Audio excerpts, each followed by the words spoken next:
The massive warship Kraken's Claw hurtled through the inky void of space, its enormous engines propelling it through the darkness like a predator on the hunt.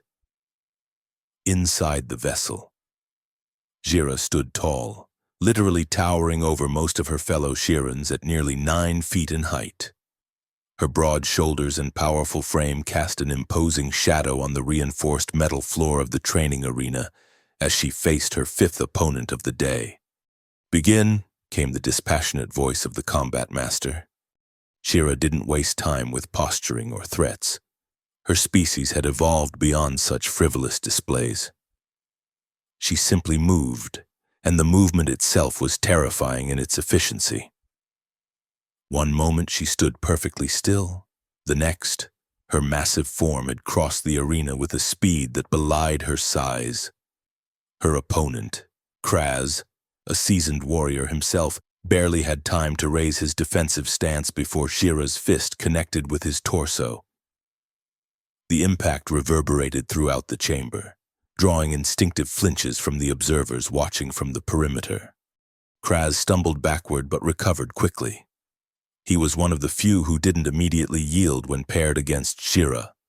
Instead, he circled cautiously, his muscular gray form tensed for combat. "You've improved your speed," he commented, his deep voice rumbling in the cavernous space. Shira didn't respond. Words were a distraction in combat. She moved again, feinting to the left before dropping low and sweeping Kraz's legs from beneath him. As he fell, she pounced, pinning him with a grip that could have crushed starship plating if she'd applied her full strength. "Yield," she commanded, her voice like gravel underfoot. Kraz struggled briefly, testing her hold, before tapping the floor 3 times, the universal signal of surrender among their kind. Jira immediately released him and stepped back, her face an expressionless mask as she awaited the combat master's assessment. "A victory to Jira," the older Shiran announced. "Combat efficiency rating, 94.7%. Time to submission, 17.3 seconds. A murmur rippled through the watching warriors. It was an impressive display, even by the exacting standards of the Jiran military elite. Shira acknowledged the evaluation with a curt nod before turning to leave the arena. As she walked, the crowd of spectators parted before her, not out of respect, she knew, but out of fear. Even among a species of warriors, Jira was an anomaly. Too strong, too fast, too efficient, too intimidating. The word had followed her since childhood, whispered behind her back by instructors and peers alike.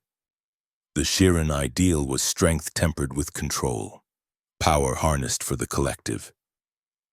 But Shira's abilities had always pushed beyond those carefully delineated boundaries. In the vast corridors of the Kraken's Claw, Shira walked alone as usual. Other warriors gave her a wide berth, their eyes averted as she passed. She had long since grown accustomed to the isolation. It was the price of excellence, she told herself, the natural consequence of rising above the norm.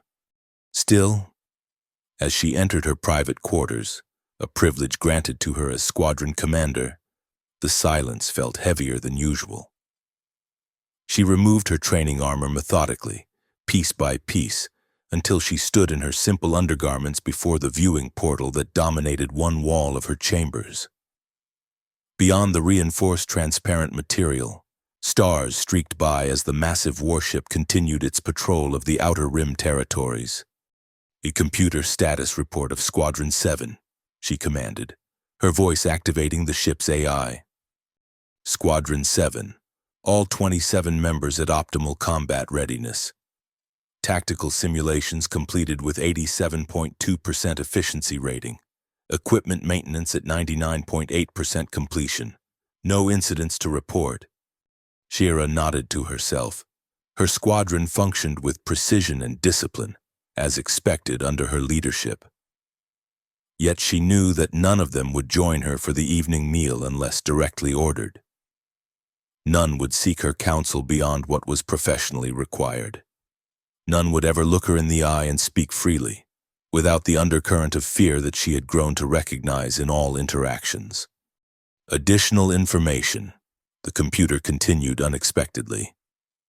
Priority communication from Command Headquarters, Classified Level Alpha, Recipient, Squadron Commander Jira. This was unusual. Level Alpha communications typically signaled major strategic developments.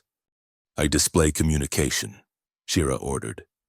Turning from the viewport to face the holographic projection that appeared in the center of her quarters, the stern face of Fleet Admiral Vex materialized in shimmering blue light. Even in holographic form, the ancient warrior commanded respect. Scars crisscrossed his face, testament to centuries of combat service. Squadron Commander Jira, he began without preamble. The High Command has received intelligence of critical importance. The Dracorian Hive has been detected moving through Sector 9 Gamma 4 in violation of the Teresian Peace Accord. Initial assessments suggest they are amassing for a significant offensive. The Kraken's Claw is being redirected to investigate and, if necessary, engage. Shira's mind immediately began calculating tactical scenarios. The Dracorians were a formidable enemy, insectoid warriors with a hive mind and technology that rivaled the Jiran Confederation's own. Your squadron will be at the forefront of this operation. Admiral Vex continued. However, given the sensitive nature of the mission and the potential for diplomatic complications, you will be joined by a Terran specialist. The human Marcus Chen has expertise in Dracorian communication protocols and technological systems that will be essential for the mission's success. Shira stiffened. A human, working directly with her squadron? It was unprecedented. Humans had been allies of the Jiran Confederation for over 2 centuries, but they were typically assigned to support roles, not frontline combat operations.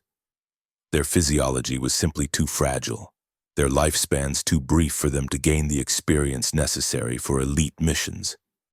With respect, Admiral, Shira began, her tone carefully modulated to hide her displeasure. My squadron is fully capable of... This is not a matter for debate, Commander. Vex interrupted, his tone sharpening. The decision has been made at the highest levels. The Terran arrives in 6 hours. You will integrate him into your operational planning immediately upon his arrival. Vex out. The hologram disappeared, leaving Jira standing alone in her quarters, her reflection staring back at her from the now dark projection surface. Her expression remained impassive, but inside, her thoughts churned with irritation. A human. A soft, fragile human assigned to her elite squadron for a potentially critical mission. It was an insult to her capabilities and a needless complication. But orders were orders. In the rigid hierarchy of Jiran society, the chain of command was sacrosanct. Shira would comply, regardless of her personal feelings. Computer, she said after a moment, access all available data on Terran Specialist Marcus Chen. Accessing, the computer responded. Marcus Chen, human male, age 34, Earth Standard Years, current rank, Technical Specialist First Class in the Terran Space Corps, specializations, xenolinguistics, quantum communications, advanced weapons systems integration, with particular expertise in Dracorian technology. Combat training, minimal standard Terran defensive protocols only. Physical status, above average for human baseline, but significantly below Shiran norms. Note, has previously served as liaison to Shiran forces during the Rigelian conflict 3 standard years ago. Shira absorbed the information with growing concern. The human had relevant expertise, certainly, but his physical capabilities would make him a liability in combat situations. She would need to assign protection details, adjust tactical formations to compensate for his presence. It was an unnecessary complication. With a sharp gesture, she dismissed the computer interface and moved to her personal training area. If she was to be saddled with this responsibility, she would ensure that her own combat readiness was at its peak. For the next several hours, she pushed her body through a punishing regime of exercises, each designed to hone her already formidable abilities. By the time the ship's communication system announced the arrival of the Terran transport vessel, Jira had worked herself into a state of focused calm. She had reviewed the mission parameters, developed preliminary strategies, and prepared her squadron for the addition of the human specialist.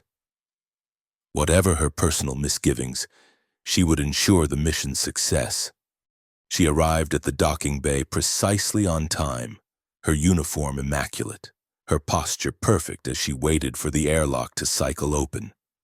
Behind her stood her second-in-command, Vorg, a veteran warrior who had served under her leadership for over a decade. "Have you ever worked with humans before?" Vorg asked quietly, his voice pitched low enough that only Jira could hear. "No," she replied tersely. "But I expect professionalism and competence, regardless of species." Vorg made a non-committal sound that might have been agreement or skepticism. Before he could say more, the airlock hissed open, revealing the interior of the small Terran shuttle. A moment later, a figure emerged, and Jira had to consciously prevent herself from showing surprise. The human was tall, for his species at least, though still nearly 2 feet shorter than Jira herself. He moved with a confident grace that she hadn't expected, and his physique, while nowhere near Jiran's standards, appeared fit and well-maintained. His skin was a warm brown, his hair cropped close to his skull, and his eyes, a startling shade of amber, met hers directly, without a trace of the fear or intimidation she was accustomed to seeing. "Squadron Commander Jira," he said, his voice clear and steady as he offered the traditional Shiran salute, a closed fist pressed against the opposite shoulder. "Technical Specialist First Class Marcus Chen reporting for duty. Thank you for allowing me to join your team." The proper execution of the salute was unexpected, as was the lack of hesitation in his demeanor. Most non-Shirans found their first encounter with her kind, especially with someone of Shira's stature, disconcerting at best. "Specialist Chen," she acknowledged, returning the salute with precision.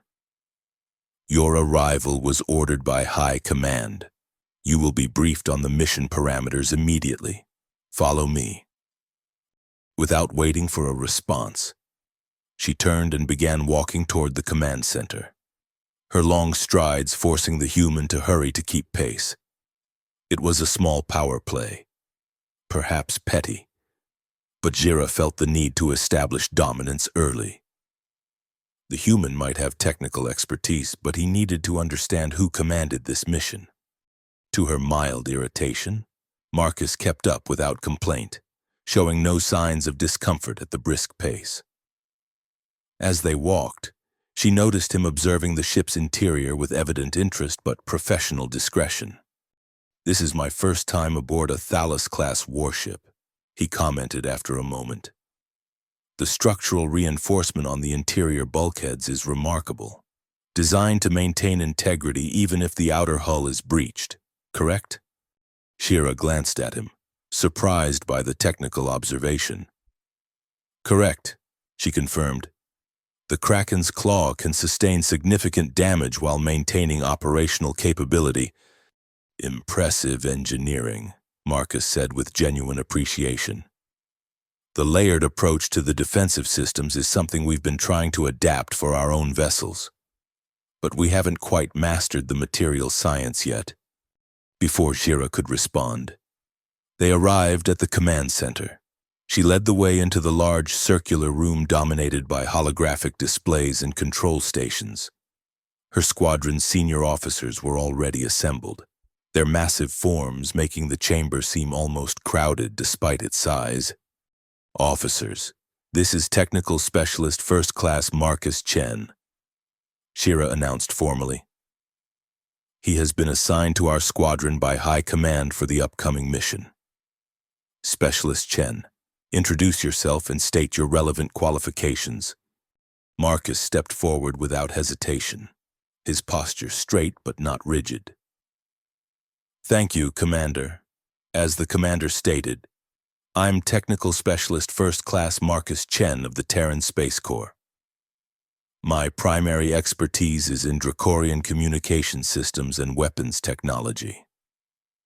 I spent 3 years embedded with a research team studying captured Dracorian equipment and have developed methods to intercept and decode their quantum-encrypted transmissions.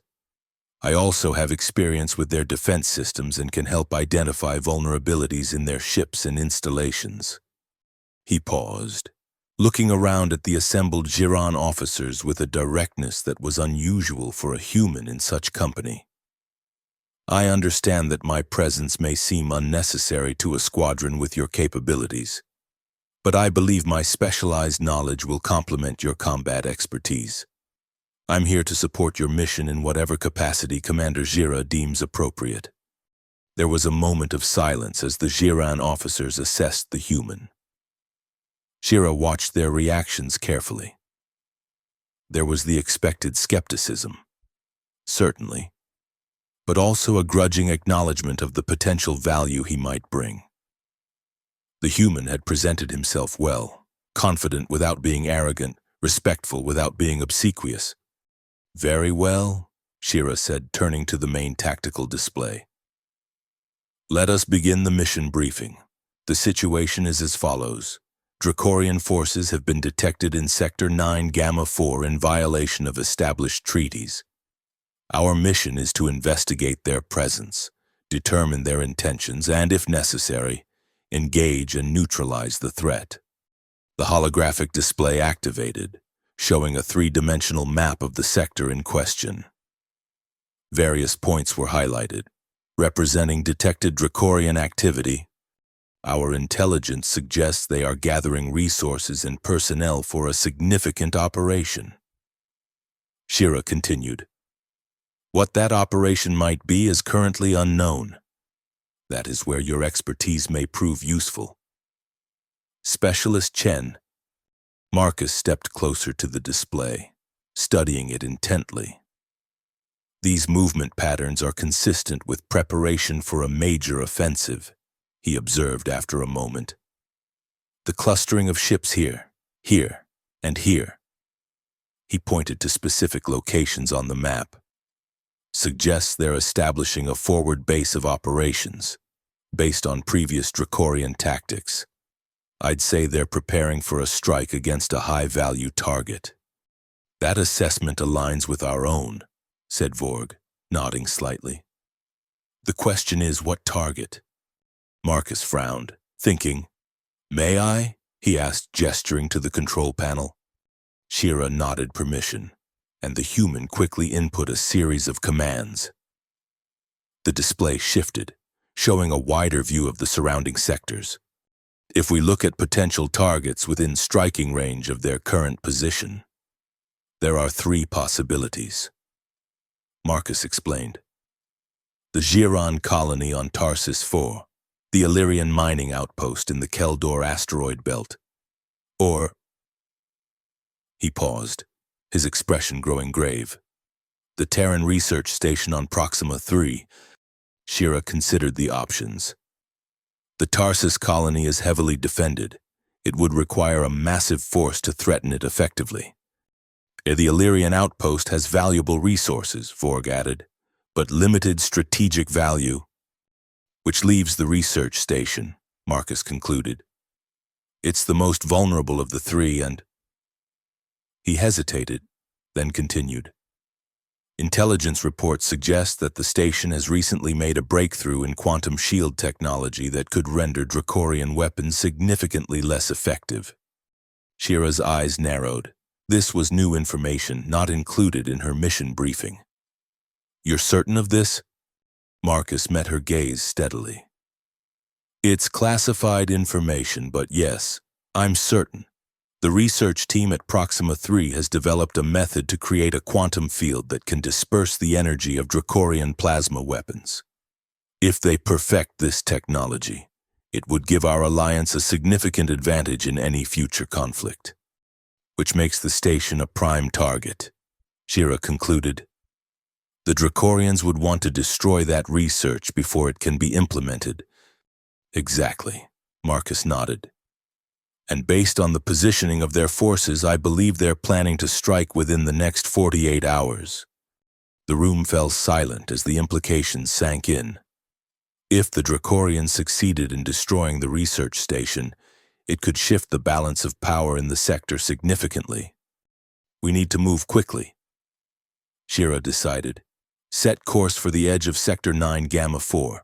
We'll approach using the Thalarian Nebula as cover to mask our signature. Vorg, prepare the squadron for potential combat operations. Specialist Chen, I want a detailed analysis of the Dracorian forces based on the intelligence we have, numbers, capabilities, likely tactics. As the officers moved to carry out their orders, Shira found herself reassessing the human specialist. His insights had been valuable, his manner professional. Perhaps his presence wouldn't be the hindrance she had anticipated. Commander, Marcus said, approaching her as the others dispersed to their duties. There's something else you should know. Shira raised an eyebrow, waiting. The quantum shield technology, he continued, his voice low. I helped develop part of the underlying theoretical framework. If the Dracorians capture any of the research team alive, they could potentially extract that knowledge and develop countermeasures before we can implement the shields widely. Shira studied him for a moment, noting the tension in his shoulders, the concern in his eyes. You have a personal stake in this mission, she observed. Marcus nodded. I do. Some of the researchers are colleagues, friends. The personal attachments can compromise judgment in combat situations, Shira stated flatly. To her surprise, Marcus didn't bristle at the comment. Instead, he smiled slightly. In human experience, Commander, personal attachments can also strengthen resolve and sharpen focus. I'm aware of the potential for emotional bias, but I assure you it won't affect my performance. Shira found herself momentarily at a loss for words. The human's candor was unexpected, as was his subtle challenge to Shiran philosophy. Among her people, emotional attachments were considered a weakness, a distraction from duty and honor. Yet there was something in Marcus's steady gaze that gave her pause. We shall see, she said finally. Report to the tactical center in 2 hours with your analysis. Marcus saluted crisply. Yes, Commander. As he turned to leave, Shira found herself watching him with a mixture of curiosity and confusion. There was something different about this human, a quality she couldn't quite define. Most beings, regardless of species, reacted to her with some degree of fear or intimidation. Even her own kind maintained a careful distance, both physically and emotionally. But Marcus Chen had looked her directly in the eye, had spoken to her as an equal despite the obvious physical disparity between them. It was disconcerting. Pushing the thoughts aside, Shira turned her attention back to the mission. There would be time to analyze the human's unusual behavior later. For now, they had a potential Dracorian attack to prevent and a research station to protect. The Kraken's claw altered course, its massive engines propelling it toward the edge of Sector 9 Gamma 4. As the ship traveled through hyperspace, Shira retreated to her quarters to review the mission parameters and prepare her own tactical assessment. Hours later, as she studied the holographic display showing the known positions of Dracorian forces, a chime announced a visitor at her door. Enter, she commanded, not looking up from the display. The door slid open to reveal Marcus, carrying a data pad and looking slightly apologetic. Commander, I apologize for the interruption, but I've completed my analysis and found something that I believe requires immediate attention. Shira gestured for him to approach. Explain. Marcus activated his data pad, and a new set of information appeared on Shira's holographic display. I've been analyzing the communication patterns between the Dracorian vessels, he began. There's something unusual about their deployment formation. Based on historical data, this configuration doesn't match their standard attack preparations. He manipulated the display, highlighting specific Dracorian ship positions. Their heavy cruisers are positioned here, here, and here. He indicated 3 points forming a triangle. Typically, they'd place their command ship at the center of such a formation, but there's no large vessel at that position. Shira frowned, seeing the anomaly immediately. Their command ship is missing. Not missing, Marcus corrected. Hidden. I believe they've developed some form of advanced cloaking technology that's masking the presence of their primary vessel. The communication patterns clearly indicate commands flowing from this central point, but our sensors aren't detecting anything there. Shira's mind raced with the tactical implications. If the Dracorians had indeed developed effective cloaking technology, it would represent a significant threat. Can you detect this cloaked vessel? Find a way to reveal its position? Marcus nodded cautiously. Possibly, Dracorian cloaking technology, based on what we've encountered before, creates minute distortions in surrounding space. If we recalibrate our sensors to look for these specific distortion patterns rather than the ship itself, we might be able to locate it. How long would that take? With your ship's advanced sensor array, perhaps 6 hours. Less if I can get direct access to the main sensor control systems. Shira made a quick decision. You'll have access. Work with our chief sensor officer, Traz. If you can locate that command ship, it could give us a critical advantage. Thank you, Commander, Marcus said, looking somewhat surprised at the ease with which she'd granted the request. I'll get started immediately. As he turned to leave, Shira found herself speaking again. Specialist Chen. He paused, looking back at her. Yes, Commander. For a moment, Shira hesitated, unaccustomed to the uncertainty she felt. Your analysis is thorough. It shows attention to detail that I would not have expected from a human. Marcus's expression flickered with something that might have been amusement. Is that a compliment, Commander? Shira stiffened slightly. It is an observation. To her surprise, Marcus smiled, a genuine expression that transformed his features. Well, thank you for the observation, Commander. I'll take it as encouragement. After he left, Shira found herself staring at the door, perplexed by the interaction.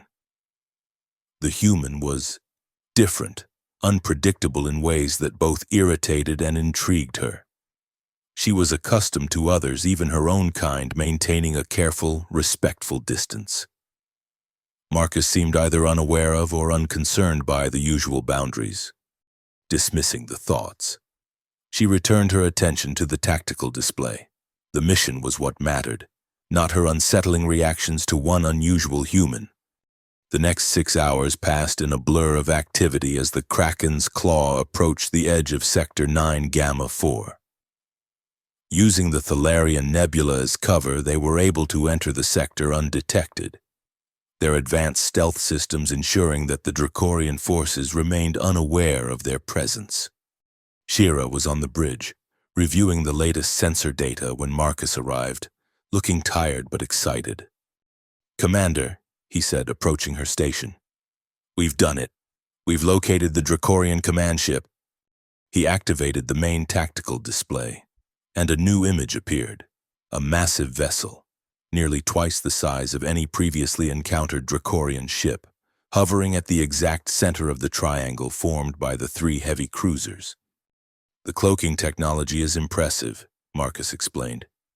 but it creates a specific pattern of quantum fluctuations that we were able to detect once we knew what to look for. The ship itself is concerning. Shira studied the image with growing alarm.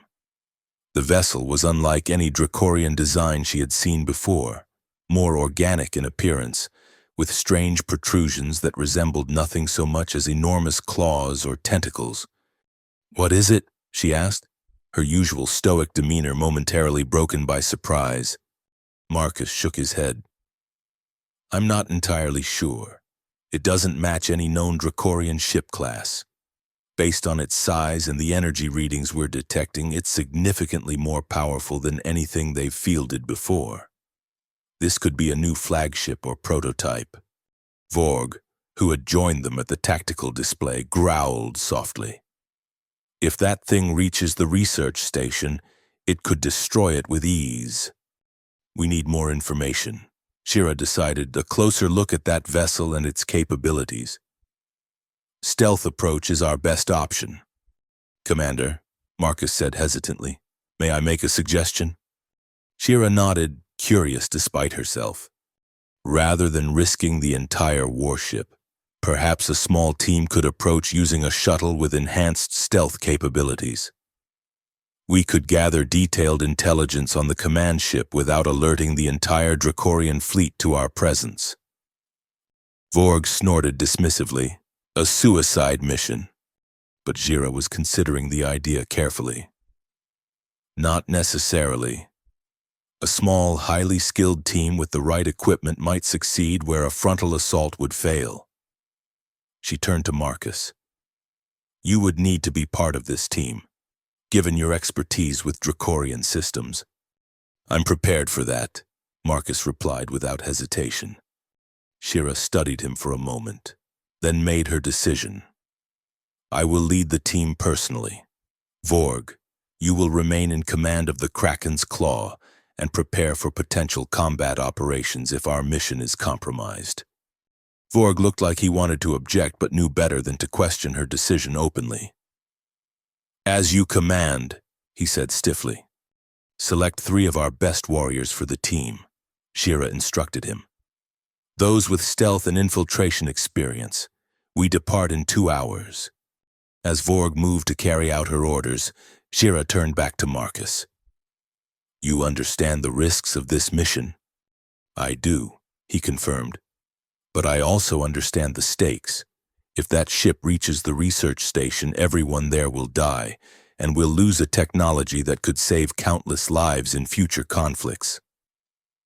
Again, Shira was struck by the human's directness, his apparent lack of fear in the face of daunting odds. "You show courage," she observed. "An admirable quality, even by Shiran standards."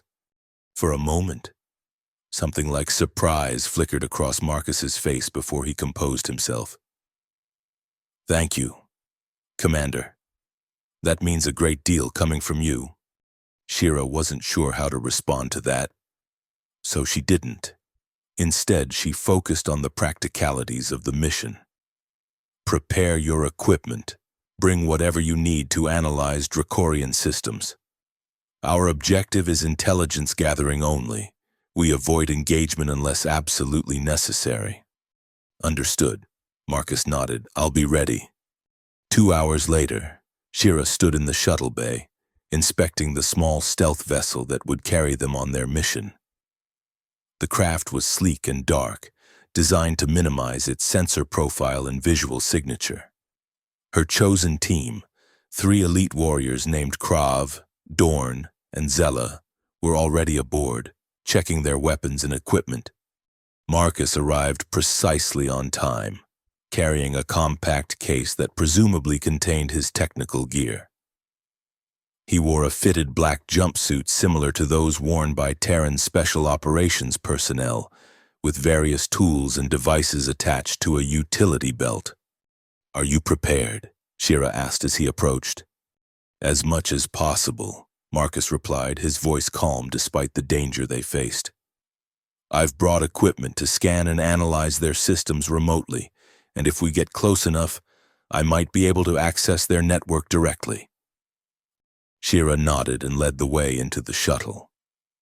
The interior was cramped by Shiran standards, forcing the warriors to sit close together in the passenger compartment while Shira took the pilot's seat. Marcus settled into the co-pilot position without being asked, his movements efficient and practiced. "You've flown in combat before," Shira observed as she began the pre-launch sequence. Marcus nodded, helping to initialize the shuttle's stealth systems. "Rigelian conflict. I was attached to a special operations team similar to this one. We conducted several infiltration missions against Rigelian outposts." "Impressive," Shira said, genuinely surprised. Most Terran specialists were kept far from the front lines. The shuttle launched smoothly, slipping out of the Kraken's claws bay and immediately activating its full stealth protocols. Shira piloted the craft with precision, using the nebula's gas clouds to further mask their approach as they drew closer to the Dracorian formation. As they neared the hidden command ship, Shira reduced their speed to minimal, relying on momentum more than engines to carry them forward. The massive vessel loomed ahead, its strange organic-looking structure becoming more disconcerting the closer they got. "That's not standard Dracorian design," Marcus muttered, his fingers flying over the sensor controls. "The material composition is unusual. I'm detecting organic compounds integrated with the metallic structure." Shira frowned. "Organic? You mean the ship is partly alive?" "Not exactly," Marcus clarified. "But it's using biotechnology far beyond anything we've seen from the Dracorians before. It's almost as if—" He trailed off, his expression troubled. "Speak," Shira commanded. Marcus looked up from his readings, his eyes grave. "Commander, these signatures bear similarities to Hive Queen technology." The three warriors in the rear compartment tensed visibly. The Hive Queens were the stuff of legends and nightmares, ancient, powerful beings that were said to have ruled the Dracorian species in the distant past before being overthrown by their own subjects. According to Shiran intelligence, the queens had been extinct for millennia. "That's impossible," Dorn growled from behind them. "The queens were destroyed long ago." "Perhaps not all of them," Marcus suggested grimly. "Or perhaps the Dracorians have found a way to recreate some of their technology. Either way, this is far more serious than we anticipated." Shira made a quick decision. "We need to get closer, get more detailed scans. If this truly is Queen technology, the threat level has just increased exponentially." She guided the shuttle toward what appeared to be a docking bay on the underside of the massive ship. The organic-looking doors were partially open, providing them with a potential entry point. "This is extremely risky," Marcus warned, though his tone held no objection, merely statement of fact. "Acknowledged," Shira replied tersely, "but necessary." With expert precision, she maneuvered the small craft into the shadowed recess of the docking bay, settling it behind what appeared to be cargo containers. The bay was dimly lit, with an eerie bluish glow emanating from pulsing organic-looking structures along the walls. "Full scan," Shira ordered quietly. "Gather as much data as possible." Marcus activated the shuttle's enhanced sensor suite, carefully scanning the interior of the ship. "Life signs are confusing," he reported after a moment. "I'm detecting hundreds of standard Dracorian signatures, but there's something else. A larger presence deeper within the ship. It's giving off readings unlike anything I've seen before." "The Queen?" Shira asked. "Possibly," Marcus nodded. "Or some form of command entity. Whatever it is, it's massive and generating enormous amounts of neural energy."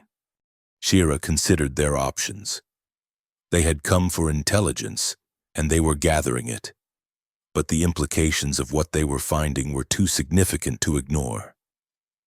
If the Dracorians had indeed somehow revived or recreated a Hive Queen, it represented a threat far beyond what anyone in the Alliance had anticipated. We need visual confirmation, she decided. Krav, Zella, you will remain with the shuttle. Dorn, you will accompany Specialist Chen and myself into the ship.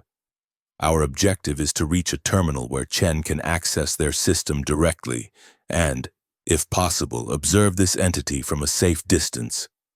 The warriors acknowledged their orders without question, though Shira could sense their unease.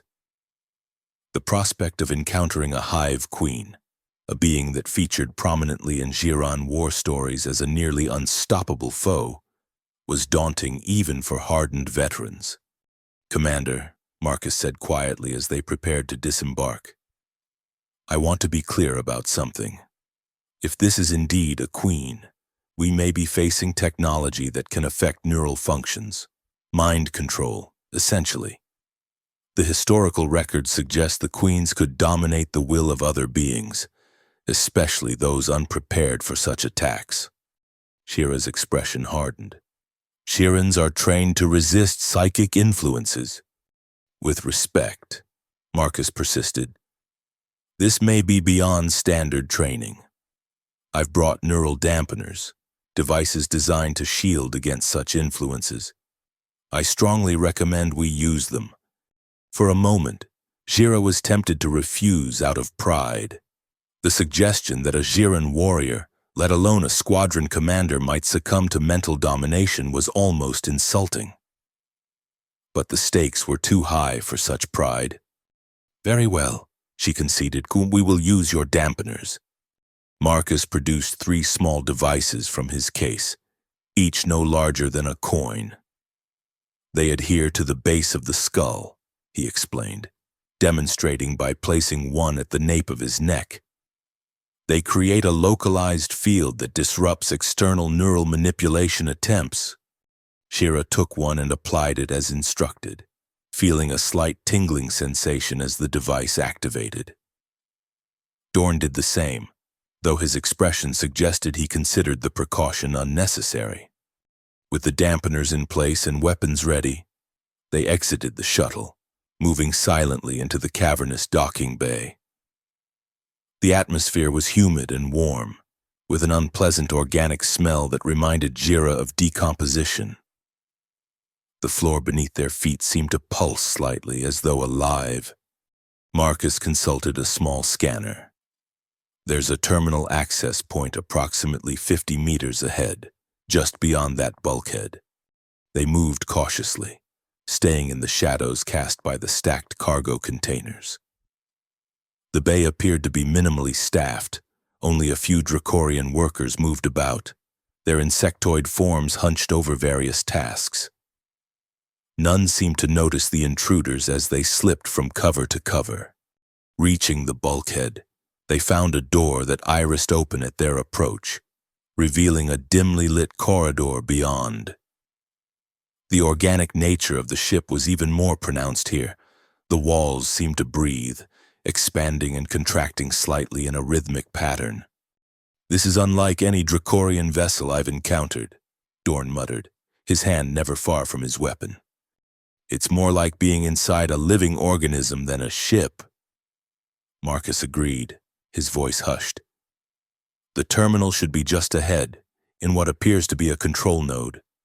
They continued down the corridor, encountering no resistance. The lack of security was strange, Shira thought, unless the Dracorians were so confident in their cloaking technology that they saw no need for internal defenses. The control node, when they reached it, was a circular chamber with several terminal interfaces embedded in the walls. Strange. Pulsing organic material surrounded the technology, as if the ship had grown around the equipment. Marcus approached one of the terminals, studying it briefly before connecting a device from his kit. "I can access their system from here," he whispered. "Give me a few minutes." Shira and Dorn took up defensive positions, watching the entrances to the chamber while Marcus worked. The silence was oppressive, broken only by the soft, wet sounds of the ship's organic components and the occasional beep from Marcus's equipment. "I'm in," Marcus announced after what seemed like an eternity. downloading their tactical data now. And there's visual feed from inside the ship. I'm routing it to my display. Shira moved closer, looking over his shoulder at the small screen. What she saw made her blood run cold. In a vast central chamber, suspended in a transparent tank of viscous fluid, was a creature that could only be a hive queen. It was enormous, at least 20 meters long, with a grotesquely swollen abdomen and multiple limbs that ended in vicious claws. Its head was dominated by compound eyes that glowed with an unnatural intelligence and mandibles that could likely crush a Giron warrior with ease. But most disturbing was the network of tubes and wires connecting the queen to the ship itself, as if the vessel were an extension of her body, or she an extension of it. "This confirms it," Marcus whispered, his face pale in the dim light. "They've somehow revived a queen or created a new one, and they've integrated her directly into their command ship." "How is this possible?" Dorn demanded. "The queens were destroyed generations ago." "Perhaps they kept one in stasis," Marcus suggested. "Or maybe they used genetic material to create a clone. Either way, this changes everything. A queen of this size would have immense psychic abilities, enough to potentially control thousands of Dracorians simultaneously, turning them into an extension of her will." Shira's tactical mind was already calculating the implications. And if she reaches the research station, she could potentially dominate the minds of the researchers, forcing them to share their knowledge before killing them. "Exactly," Marcus nodded. "This isn't just an attack, it's an intelligence-gathering mission for them. With the Queen's abilities, they could extract every piece of information from the researchers' minds in minutes." A sudden alarm blared through the ship, the sound harsh and jarring after the eerie quiet. "We've been detected," Shira stated flatly, her weapon already in hand. Marcus quickly disconnected his device from the terminal. "I've got what we need. Tactical data, ship schematics, everything. We need to get back to the shuttle." They moved quickly back toward the corridor, but before they could reach it, the door irised open to reveal a squad of Dracorian warriors, their chitinous armor gleaming in the dim light, compound eyes fixed on the intruders, weapons raised. "Behind me," Shira commanded, stepping forward to face the threat. The Dracorians opened fire immediately, energy bolts sizzling through the air toward them. Shira moved with practiced efficiency, her own weapon returning fire as she positioned herself to shield her companions. Dorn joined the fight from her flank, his larger weapon sending Dracorian warriors flying backward with each hit. Marcus, despite Shira's expectations, didn't cower or freeze. Instead, he drew a compact Terran pulse pistol and fired with surprising accuracy, hitting a Dracorian that had been attempting to flank them. "We need an alternate route," he called out, consulting his scanner while still returning fire. "There's another corridor that leads back to the docking bay, but we'll have to break through that wall." Shira assessed the situation quickly. The Dracorians were continuing to pour into the chamber, their numbers increasing by the moment. Soon they would be overwhelmed. "Dorn, create our exit," she ordered, indicating the wall Marcus had identified. The warrior nodded and retrieved a breaching charge from his equipment. Setting it against the wall with practiced speed, he activated the timer. "Clear!" They took cover behind a console as the charge detonated, blasting a ragged hole through the organic wall. Beyond, they could see another corridor, mercifully empty for the moment. "Oh, go!" Shira commanded, laying down covering fire as Marcus and Dorn moved through the opening. She followed a moment later, narrowly avoiding an energy bolt that would have taken her head off. They ran through the new corridor, the sounds of pursuit close behind them. The ship's alarm continued to wail, and now the organic components of the vessel seemed to be responding to the threat, the corridor constricting behind them as if attempting to trap them.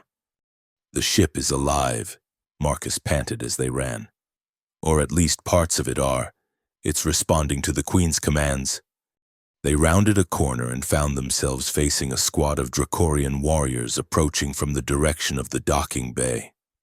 Trapped between two enemy forces, they ducked into a small side chamber, some kind of storage area filled with pulsing, egg-like structures. "We're cut off from the shuttle," Dorn growled, taking up a defensive position at the entrance. "There's another way," Marcus said urgently, consulting his scanner again.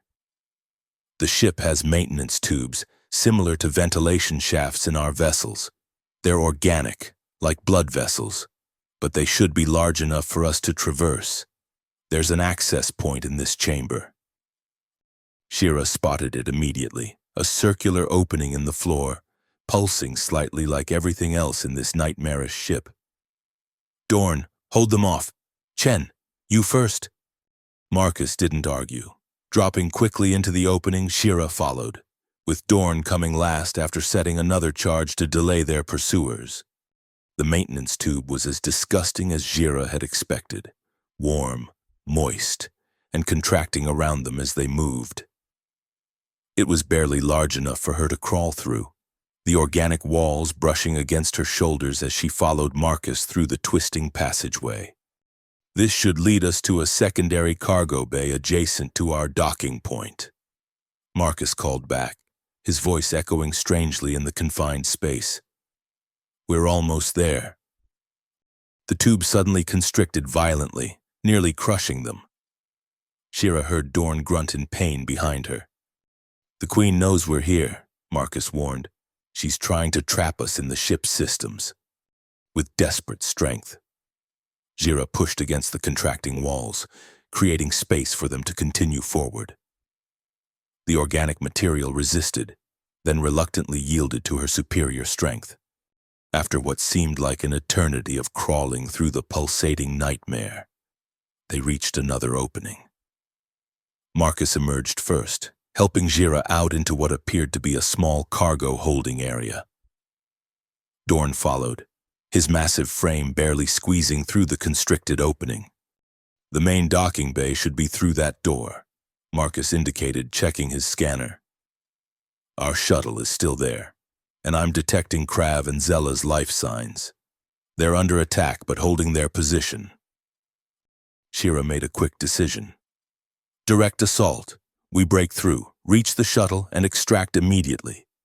They readied their weapons, and at Shira's signal, burst through the door into the main docking bay. The scene was chaos, Dracorian warriors swarming around their shuttle, with Krav and Zella holding them off with sustained fire from the craft's defensive positions. "Cover me," Shira commanded, then charged directly into the fray. She moved with lethal precision, her strength and speed overwhelming the Dracorian warriors in her path. Behind her, Marcus and Dorn provided covering fire, creating a corridor of relative safety through which she advanced. Reaching the shuttle, she signaled to Krav and Zella to prepare for immediate departure. Then she turned, laying down suppressive fire to cover Marcus and Dorn as they fought their way toward her. Dorn made it to the shuttle first, diving inside with a graceful roll despite his size. Marcus was close behind, but as he ran, a Dracorian warrior emerged from behind a container, weapon raised. Without thinking, Shira launched herself forward, interposing her body between Marcus and the threat. The energy bolt struck her shoulder, searing through her armor and into the flesh beneath. The pain was immediate and intense, but she didn't falter. With her uninjured arm, she raised her weapon and eliminated the threat with a single shot. "Commander!" Marcus exclaimed, turning back to support her. "I'm functional," she grunted, ignoring the pain as they reached the shuttle together. "Get us out of here." Once inside, Shira took the pilot's seat despite her injury, initiating the launch sequence with practiced efficiency. Marcus sat beside her, helping to route power to the engines and shields. "They're locking weapons on us," he reported tensely as the shuttle lifted off. "Evasive pattern, Sigma," Shira instructed, her hands flying over the controls despite the burning pain in her shoulder. The shuttle responded instantly, darting between cargo containers and support structures as it raced toward the docking bay exit. Energy bolts sizzled past them, some striking the shuttle's reinforced hull with enough force to rock the small craft. But Jira's piloting skills were unmatched, and she threaded their vessel through the barrage with precision born of decades of combat experience. They burst out of the docking bay into open space, the massive Dracorian command ship looming behind them. Almost immediately, the ship's main weapons began to track them. "They're preparing to fire," Marcus warned. "Their main cannon is charging." "Initiating emergency jump," Shira responded, activating the shuttle's small hyperspace engine, a last resort system designed for exactly this type of situation. The stars stretched around them as the shuttle leaped into hyperspace just as the Dracorian weapon discharged. The devastating beam passing through the space they had occupied moments before. For several long seconds, no one spoke. The only sound, the hum of the engines and the ragged breathing of the team after their narrow escape. Then Jira turned to Marcus, her expression unreadable. "Your dampeners functioned as designed," she acknowledged. "Without them, the Queen might have sensed our presence much earlier." Marcus nodded, then frowned as he noticed the severity of her injury.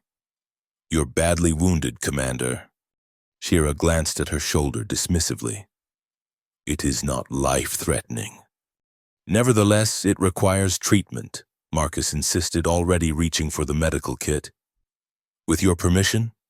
After a moment's hesitation, Jira nodded. It was logical to allow the human to treat her wound. Her right arm's functionality was compromised, making self-treatment inefficient. As Marcus carefully removed the damaged section of her armor to access the wound beneath, Shira found herself studying him with new perspective. He had performed admirably under pressure, demonstrating both technical expertise and combat proficiency beyond what she had expected. And he had shown no fear, not of the Dracorians, not of the Queen, and most surprisingly, not of her. "Why did you not hesitate?" she asked suddenly. Marcus looked up from his work, confused. "I'm sorry?" "When we first met," Shira clarified, "you showed no fear. Others, even those of my own kind, react differently to me. You did not. Why?" Marcus's hands paused briefly in their work, then resumed cleaning the wound with careful precision. "I suppose because I've learned to see beyond physical intimidation," he said after a moment. "In my work, I've encountered many species, many individuals who could easily kill me if they wished. But I've found that mutual respect usually prevents that outcome." He applied a regenerative compound to the wound, the cool gel immediately beginning to numb the pain. "Besides," he added with a slight smile, "you're not nearly as frightening as you think you are." Shira blinked, genuinely startled by the comment. "Explain." "You project strength and authority, certainly," Marcus acknowledged, now wrapping the wound with a pressure bandage. "But I also see discipline, intelligence, and a deep sense of responsibility. Those aren't frightening qualities. They're admirable ones." Before Jira could formulate a response to this unexpected assessment, the shuttle's communication system activated. "Shuttle Alpha, this is Kraken's Claw." Vorg's voice came through clearly. "Report status." Shira turned her attention to the comm system, pushing aside the strange feelings that Marcus's words had evoked. "This is Commander Shira. Mission partially successful. We have obtained critical intelligence but were detected and pursued. Returning to the ship now with all team members." "Understood," Vorg replied. "We are holding position within the nebula. Approach vector has been transmitted to your navigation system." "Acknowledged," Shira confirmed. "Estimated arrival in 17 minutes. As she deactivated the comm, she became aware that Marcus was watching her with an expression she couldn't quite interpret. "You took that energy bolt for me," he said quietly. "Why?" Now it was Jira's turn to be caught off guard. She considered the question carefully. The truth was, her action had been instinctive, not calculated, a response she had not consciously chosen. "You possess critical information," she said finally. "Your survival was tactically important for the mission." Marcus smiled slightly, as if he'd heard something in her answer that she hadn't intended to convey. "Of course, tactical considerations. Thank you. Nonetheless," he finished securing the bandage and stepped back. "The wound is serious but should heal cleanly with proper medical attention once we're back on the Kraken's claw. Try to limit movement of that arm for now." Shira nodded, feeling strangely unsettled by the exchange. There was something about the human that disrupted her usual equilibrium, challenged her carefully maintained emotional distance. It was inconvenient. The remainder of the journey back to the Kraken's claw passed in relative silence, each member of the team processing the implications of what they had discovered. The presence of a hive queen changed the strategic landscape dramatically, elevating a concerning situation into a potential catastrophe. Upon docking with the warship, they were met by Vorg and a medical team. Jira allowed the medics to examine her injury but insisted on proceeding directly to the command center for debriefing. "The situation is more severe than anticipated," she announced to the assembled officers once they had gathered. "The Dracorians have somehow acquired or created a hive queen, integrated directly into their command vessel.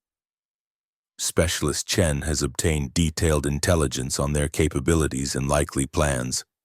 All eyes turned to Marcus, who activated a holographic display showing the data he had retrieved.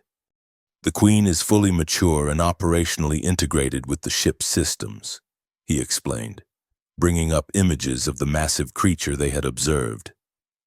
"Based on the tactical data I downloaded, they are indeed planning to attack the research station at Proxima 3 with an estimated time of assault approximately 18 hours from now." He manipulated the display to show the Dracorian fleet formation. "Their strategy appears to be a direct assault. The Queen's ship will approach under cloak, with the rest of the fleet providing a diversion. Once in position, the Queen will use her psychic abilities to dominate the minds of the research staff, forcing them to transmit all data on the quantum shield technology before the station is destroyed." Vorg growled softly. "Can the Kraken's claw destroy this Queen ship?" Marcus looked grim. "It's possible, but challenging.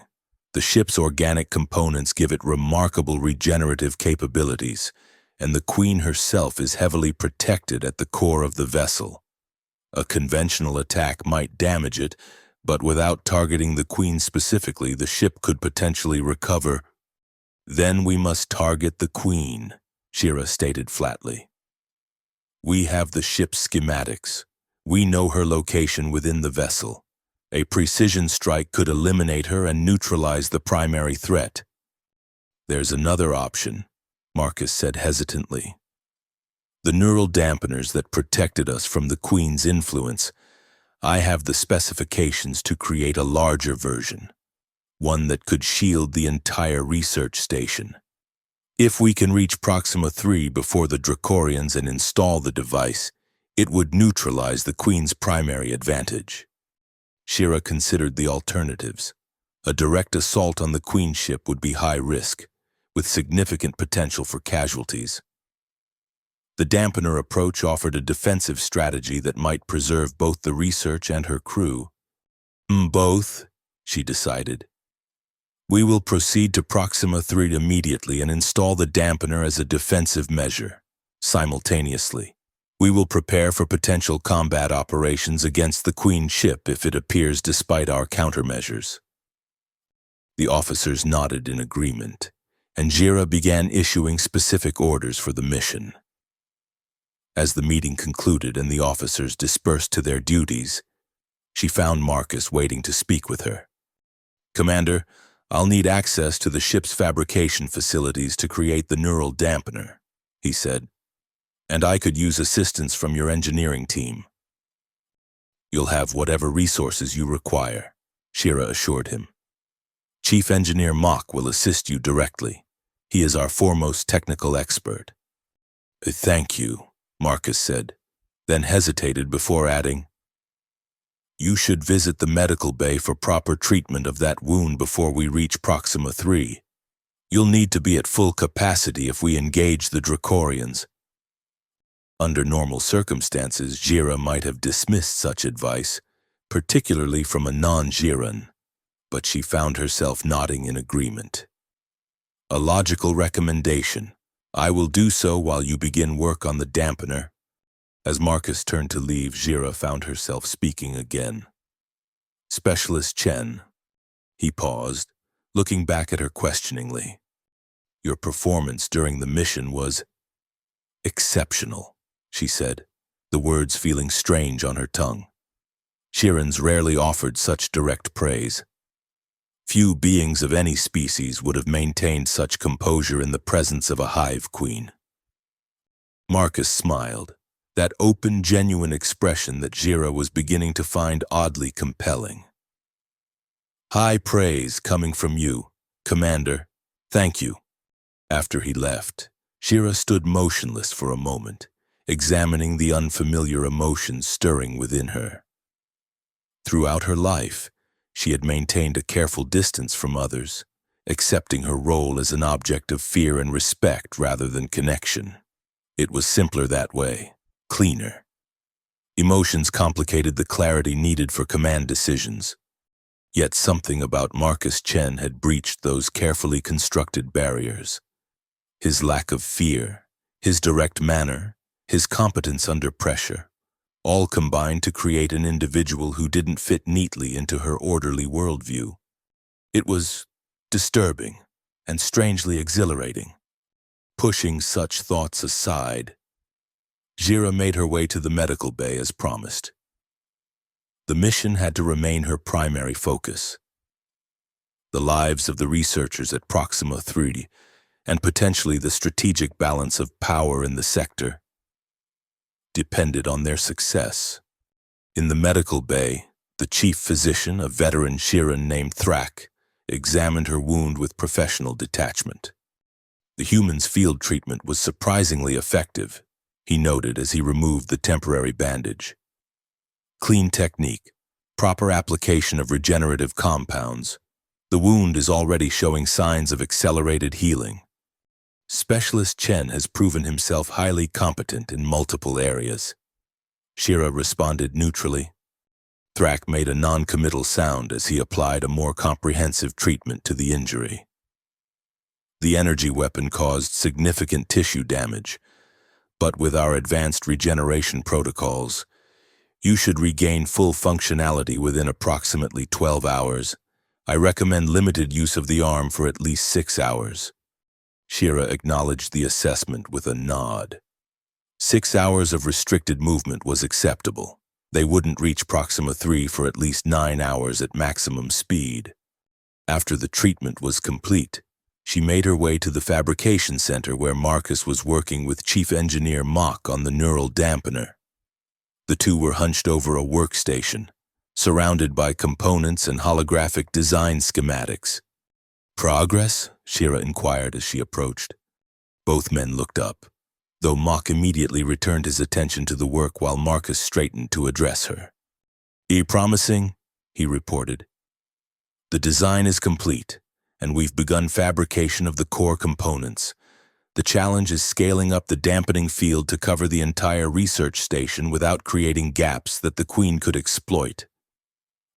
Your shoulder looks better, he added, his eyes taking in the advanced medical dressing that had replaced his field bandage.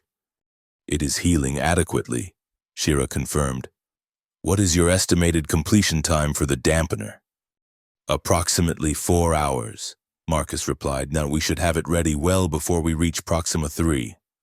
Ooh, good, Shira nodded. I want to review the installation process once the device is complete. The dampener must be operational before the Dracorians arrive. Of course, Marcus agreed. We're designing it for rapid deployment. A small team should be able to install and activate it within 30 minutes of our arrival. Shira was about to respond when the ship's alert system activated, the lighting shifting to a combat-ready configuration as Vorg's voice came over the intercom. Commander Shira to the bridge immediately. We have detected Dracorian vessels on an intercept course. Without hesitation, Shira turned toward the exit. Continue your work, she instructed Marcus. I will handle this situation. On the bridge, Vorg was directing the tactical team as sensor data streamed across the main display. Report, Shira commanded as she took her position at the command station. 3 Dracorian cruisers on approach, Vorg informed her, indicating the tactical display. They appear to have detected us despite our position within the nebula. Estimated time to weapons range, 6 minutes. Shira assessed the situation quickly. 3 cruisers were a significant threat, but not insurmountable for a warship of the Kraken's Claw's capabilities. The concern was that engaging them would delay their mission to Proxima 3 and potentially alert the Queen ship to their intentions. Tactical analysis of the Dracorian vessels, she requested. Standard Hive cruiser configuration, the tactical officer reported. Heavy plasma cannons, reinforced hull plating, moderate shield capabilities. Our combat simulations give us a 78% probability of victory with minimal damage to our systems. Shira considered her options. They could stand and fight, likely prevailing but potentially compromising their primary mission. Or they could attempt to evade, using the nebula's gas clouds to mask their signature as they slipped away. Evasive maneuvers, she decided. Take us deeper into the nebula, bearing 227 Mark 18. Engage stealth protocols at maximum. The Kraken's Claw responded immediately, its massive engines propelling it into the denser regions of the nebula while its advanced stealth systems activated, masking its energy signature and making it virtually invisible to standard Dracorian sensors. For several tense minutes, they watched as the Dracorian cruisers adjusted their course, attempting to track the warship through the swirling gases. Eventually, the enemy vessels slowed, their search pattern becoming more methodical as they lost the trail. They're splitting up, Vorg observed, expanding their search grid. A maintained position and minimal power output, Shira ordered. Let them pass. The bridge fell silent as they watched the Dracorian vessels slowly move through the nebula, probing with their sensors but failing to detect the hidden warship.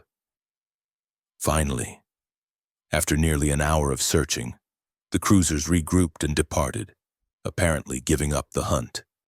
They're returning to their previous course, the sensor officer reported. Heading towards Sector 9 Gamma 4. Resume course to Proxima 3, Shira commanded. Maximum speed once we're clear of the nebula. As the Kraken's Claw carefully maneuvered out of its hiding place, Shira's thoughts turned to the implications of the encounter. The Dracorians had been searching specifically for them, which suggested they were aware of the intelligence-gathering mission. The Queen must have alerted her forces to hunt down the intruders who had discovered her existence. Increase security protocols throughout the ship, she instructed Vorg. And I want continuous scanning for cloaked vessels along our route. If the Queen knows we escaped with information about her plans, she may have dispatched additional forces to intercept us. Vorg acknowledged the orders and moved to implement them. Shira remained on the bridge for several more hours, monitoring their progress and reviewing tactical scenarios for potential encounters with Dracorian forces. Eventually, satisfied that they were proceeding without immediate threat, she decided to check on the progress of the neural dampener. She found Marcus and Mock still in the fabrication center, now joined by several other Chiron engineers. The device they were constructing was larger than she had anticipated, a cylindrical structure approximately 2 meters high, with complex circuitry visible through its partially assembled housing. "Status?" she inquired as she approached. Marcus looked up, his expression brightening slightly at her arrival. Ahead of schedule, actually. The core dampening matrix is complete, and we're now integrating the power and distribution systems. Your engineers are remarkably efficient. Mach, never one for false modesty, simply nodded in agreement. The design is sound. We have adapted it to interface with the research station's power grid for optimal coverage. Once installed, it should protect the entire facility and all personnel within from the Queen's influence. How long will it remain effective? Shira asked. Indefinitely, as long as it has power. Marcus explained. The dampening field creates a continuous neural interference pattern that blocks the specific frequencies used by hive queens for psychic domination. It won't affect normal brain function, but it will render the queen's mental attacks useless. Shira nodded, impressed despite herself. And the installation process? Straightforward, Mach answered. The device must be connected to the station's main power distribution node. Here. He indicated a schematic of the research facility. Once connected, it will take approximately 5 minutes to calibrate and then activate automatically. Ooh, good, Shira approved. Complete the assembly and prepare for deployment. We will arrive at Proxima 3 in approximately 5 hours. As she turned to leave, Marcus stepped away from the workstation to join her. Commander, may I speak with you privately for a moment? Curious, Shira led him to a quiet corner of the fabrication center, away from the others. What is it, Specialist Chen? Marcus's expression was serious, his amber eyes intent. There's something I didn't mention earlier about the Queenship. When I was analyzing the data we retrieved, I found evidence that the Queen isn't just controlling the ship, she's evolving it. The organic components are adapting and growing stronger at an accelerated rate. Meaning? Shira prompted, though she suspected she already knew the answer. In meaning that even if we successfully protect the research station, the Queen represents a long-term strategic threat that will only become more dangerous over time. Eventually, she could produce more ships like hers. Or worse, create more queens.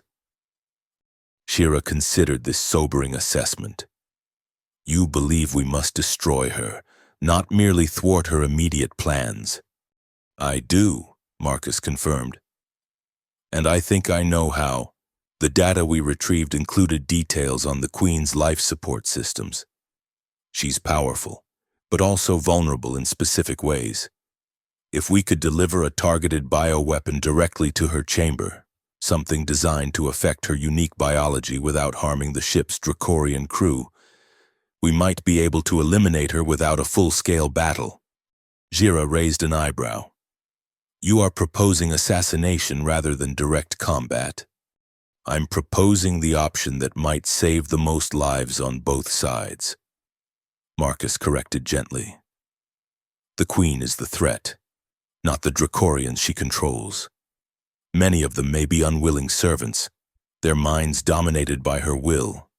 It was a perspective that Shira hadn't considered, one that reflected a distinctly human approach to warfare. Shirans typically favored direct confrontation, overwhelming force applied with precision and discipline. But she could see the logic in Marcus's suggestion, particularly given the unique nature of their enemy. Develop your concept further, she decided. If the dampener proves successful in protecting the research station, we may implement this secondary strategy against the Queen herself. Marcus nodded, looking relieved. Thank you, Commander. I'll work on it immediately. As he returned to his duties, Shira found herself once again struck by the human's approach to problems, pragmatic yet surprisingly nuanced. He considered aspects that might not occur to a Shiran warrior. Saw vulnerabilities and opportunities where others might see only threats to be eliminated. It was valuable, different, but valuable. The remaining hours before their arrival at Proxima 3 passed in focused preparation. The neural dampener was completed and thoroughly tested, while Marcus worked with the ship's biological sciences team to develop a targeted bioweapon that would affect the Queen's unique physiology. As they approached the research station, Gira ordered a full tactical alert, anticipating the possibility that Dracorian forces might already be in the vicinity. But initial scans showed no sign of enemy vessels, giving them a crucial window of opportunity to implement their defensive measures. "Prepare a shuttle for immediate deployment to the research station," Shira commanded. "I will lead the team to install the dampener personally. Specialist Chen will accompany me, along with a security detail." Vorg frowned slightly. "Commander, is it wise for you to leave the ship at this critical juncture? The Dracorians could arrive at any moment, which is precisely why I must ensure the dampener is installed correctly." Shira responded, "This is too important to delegate. You will maintain command of the Kraken's Claw in my absence and prepare for potential combat operations." Vorg didn't argue further, recognizing the determination in her tone. Within minutes, a shuttle was prepared, the neural dampener carefully secured in its cargo hold. Gira selected 4 warriors for the security detail, and Marcus joined them, carrying additional equipment for the installation process. As they approached the research station, Gira opened a communication channel. "Proxima 3 Research Station. This is Squadron Commander Shira of the Jiran warship Kraken's Claw. We are approaching with critical security equipment and request immediate docking clearance." There was a brief pause before a response came through. "This is Director Alara Hayes of Proxima the 3rd. Docking clearance granted. Commander." "May I ask the nature of this security equipment?" "I will explain upon arrival." "Director," Shira replied, "please prepare your primary power distribution center for our immediate access." "Understood, Commander. We'll be ready for you." The shuttle docked smoothly with the research station, a sleek, modern facility that orbited the inhospitable but mineral-rich world of Proxima 3. As they disembarked, they were met by a small delegation led by a tall, slender woman with short silver hair and piercing blue eyes. "Commander Shira," she greeted formally. "I'm Director Hayes. This is rather unexpected." Marcus stepped forward. "Dr. Hayes, it's good to see you again." The director's expression softened slightly. "Marcus, what are you doing here? I thought you were assigned to the Rigelian sector." "Special assignment," Marcus explained quickly. "And unfortunately, it's not good news. The station is in imminent danger from a Dracorian attack force led by a hive queen. We've brought a neural dampener to protect your staff from psychic domination, but we need to install it immediately." Director Hayes' expression shifted from surprise to focused concern. "A queen? Are you certain?" "We have visual confirmation," Shira stated. "And we believe their primary target is your quantum shield research. The Queen intends to extract the information before destroying the station." Hayes didn't waste time with further questions. "Follow me. I'll take you to the power distribution center myself." They moved quickly through the station, the neural dampener hovering on a gravitational sled guided by 2 of the Chiron warriors. The research facility was a marvel of modern design, with spacious corridors and laboratory spaces visible through transparent walls. Scientists of various species could be seen working on complex equipment, unaware of the danger approaching their peaceful outpost. "How much time do we have?" Hayes asked as they walked. "Unknown," Shira replied tersely. "The Dracorian fleet was detected mobilizing approximately 12 hours ago. They could arrive at any moment. Should we begin evacuation procedures?" Marcus shook his head. "There isn't time for a full evacuation, and it would alert the Dracorians to our presence. Our best option is to install the dampener, which will neutralize the Queen's primary advantage, and prepare for defensive operations." They reached the power distribution center, a large chamber filled with humming equipment and glowing energy conduits. Hayes quickly authorized access, and the technical team began the installation process immediately. While Marcus and the Jiren engineers worked, Shira pulled Hayes aside for a more detailed briefing. Your quantum shield research. How close are you to a functional prototype? Hayes hesitated, clearly weighing security protocols against the immediate threat. We have a working prototype, she admitted finally. Small scale, but the principles are sound. With proper scaling, it could provide effective defense against Dracorian plasma weapons for installations and eventually starships. Which is precisely why the Queen wants it, Shira noted grimly. Is the prototype portable? Could it be evacuated if necessary? Hayes nodded. The core components are modular. We could remove them if absolutely necessary, but it would take time to safely power down the test chamber and extract the equipment. He began preparations. Shira decided, if our defenses fail, the technology must not fall into Dracorian hands.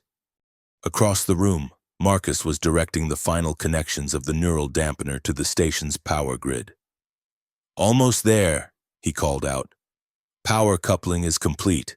Beginning calibration sequence now. The cylindrical device hummed to life, its surface illuminating with a soft blue glow as diagnostic systems ran through their protocols. A holographic interface materialized above it, showing the progress of the calibration process. The dampener creates a field that interferes with the specific neural frequencies used by hive queens for psychic domination. Marcus explained to Hayes. Once active, it will protect everyone within the station from the Queen's influence. How will we know if it's working? Hayes asked. You won't feel anything different, Marcus assured her. Normal thought processes are unaffected, but if the Queen attempts to establish psychic control, she'll find herself unable to penetrate the protective field. The calibration reached 100%, and the device's glow intensified slightly. Dampener online and functioning at optimal capacity, Marcus announced. Coverage extends throughout the entire station and approximately 500 meters beyond the outer hull. Shira nodded with satisfaction. Good. Now we must prepare for the physical defense of the station. Director Hayes, do you have any security personnel or defensive systems? Limited, Hayes admitted. We're a research facility, not a military installation. We have a small security team and some automated defense turrets, but nothing designed to withstand a determined military assault. The Kraken's claw will provide primary defense, Shira assured her. But we should establish secondary measures within the station itself. Show me your security control center. As Hayes led them toward another section of the station, Shira's communicator activated. Commander, Vorg's voice came through with urgency. Long-range sensors have detected multiple vessels approaching at high speed. Signature analysis confirms Dracorian fleet composition. Estimated time to arrival, 17 minutes. Acknowledged, Shira responded calmly. The dampener is installed and operational. Maintain position and prepare for combat operations. We will return to the ship immediately. She turned to Hayes. The Dracorians are approaching.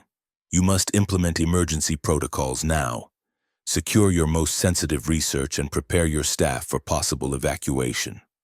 Hayes's expression remained composed despite the dire news. Understood, Commander. We'll be ready. As they hurried back toward the docking bay, Marcus fell into step beside Shira. Commander, I should stay here, he said in a low voice. I can monitor the dampener and make adjustments if necessary. Plus, my knowledge of Dracorian systems might be useful if they manage to breach the station. Shira glanced at him sharply. Your expertise would also be valuable aboard the Kraken's Claw during combat operations. True, Marcus acknowledged. But if the worst happens and the Dracorians break through, Someone needs to ensure they don't get the quantum shield technology. I've worked with the research team before, they trust me. I can help them secure or destroy the prototype if necessary. Shira considered his reasoning. It was tactically sound, if unexpected. The protection of the quantum shield technology was indeed a critical objective, potentially even more important than the station itself. Very well, she decided. You will remain on the station as our liaison. Keep a direct communication channel open with the Kraken's claw at all times. If the situation becomes untenable, you will evacuate immediately. That is an order, Specialist Chen. Marcus nodded solemnly. Understood, Commander. They reached the docking bay, and Jira turned to face him one last time before boarding the shuttle. For a moment, she struggled to find the appropriate words. Among Shirans, such partings were typically marked by formal acknowledgments of duty and honor, but something more seemed required here. Be cautious, she said finally. Your tactical value to this mission remains significant. A small smile played at the corners of Marcus's mouth, as if he heard the concern beneath her formal phrasing. I will, Commander, and you do the same. That queen ship is unlike anything we've encountered before. Impulsively, Marcus extended his hand in the human gesture of farewell. After a brief hesitation, Jira took it, feeling the strange warmth of his smaller hand in hers. Until we meet again, Marcus said. Shira nodded once, then turned and boarded the shuttle without further words. As the craft detached from the station and accelerated toward the waiting warship, she found herself experiencing an unfamiliar sensation of disquiet. It was not concern for the mission, that was always present but manageable. This was something more personal, centered on the human she had left behind. Pushing the feeling aside, she focused on the tactical situation. By the time the shuttle docked with the Kraken's claw, Jira had fully composed herself, her mind clear and focused on the coming battle. On the bridge, Vorg provided an immediate update.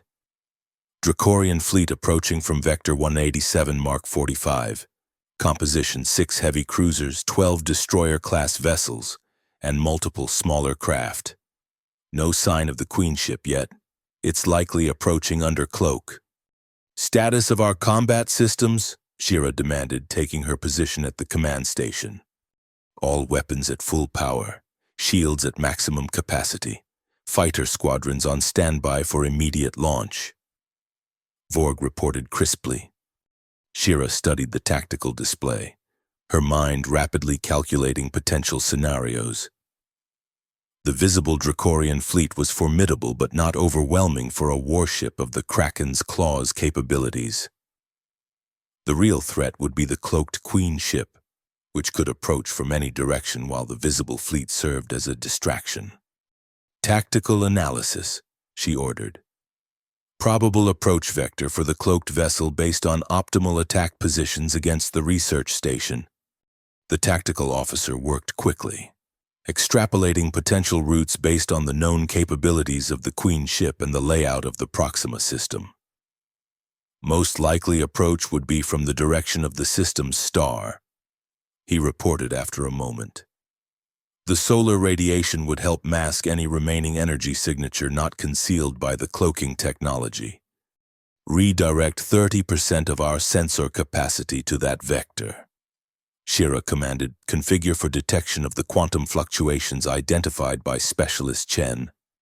As the crew carried out her orders, Shira opened a communication channel to the research station. Proxima 3, this is Commander Shira. Dracorian fleet approaching.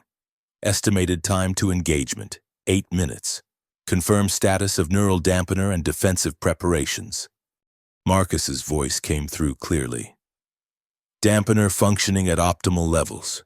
Commander.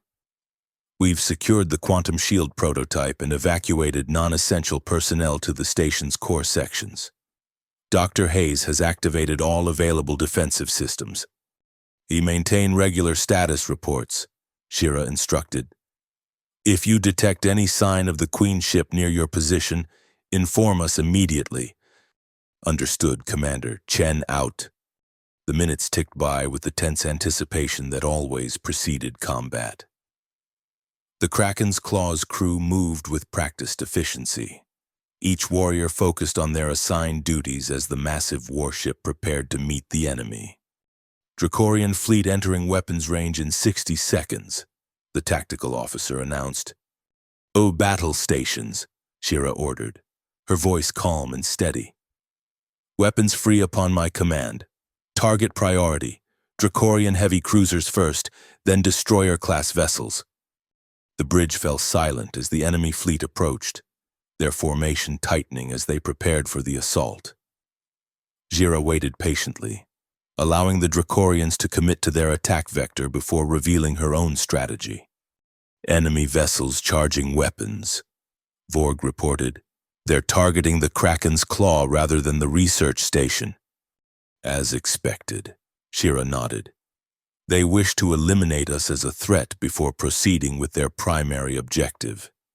The space between the vessels lit up as the first Dracorian salvos launched, brilliant energy bolts streaking toward the Shiran warship.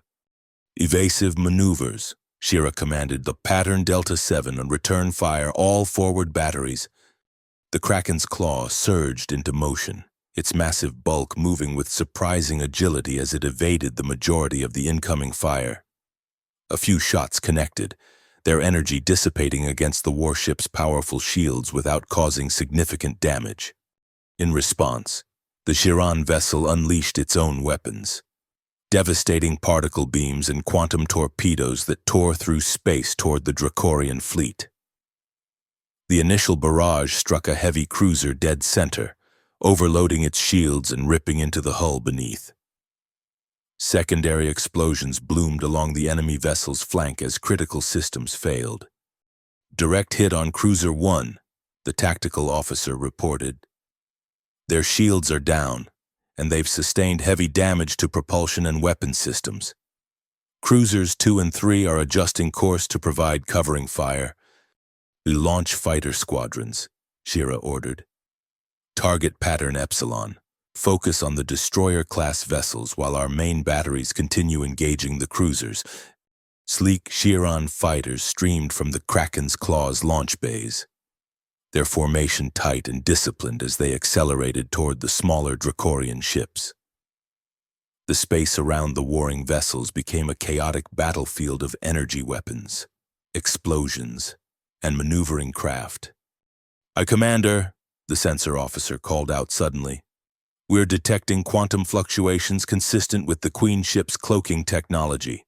Vector 310 Mark 72, approaching the research station from below the orbital plane." Shira's eyes narrowed. "As we suspected, they're using the visible fleet as a diversion while the Queen attempts to approach the station undetected." She made a quick decision. "Maintain engagement with the Dracorian fleet. Redirect fighter squadrons 3 and 4 to intercept the cloaked vessel's projected position." She opened a communication channel to the research station. "Proxima the 3rd, be advised, we have detected the Queen ship approaching your position. Estimated time to intercept, 3 minutes. Confirm dampener status." "Dampener still operating at full capacity." Marcus's voice came back immediately.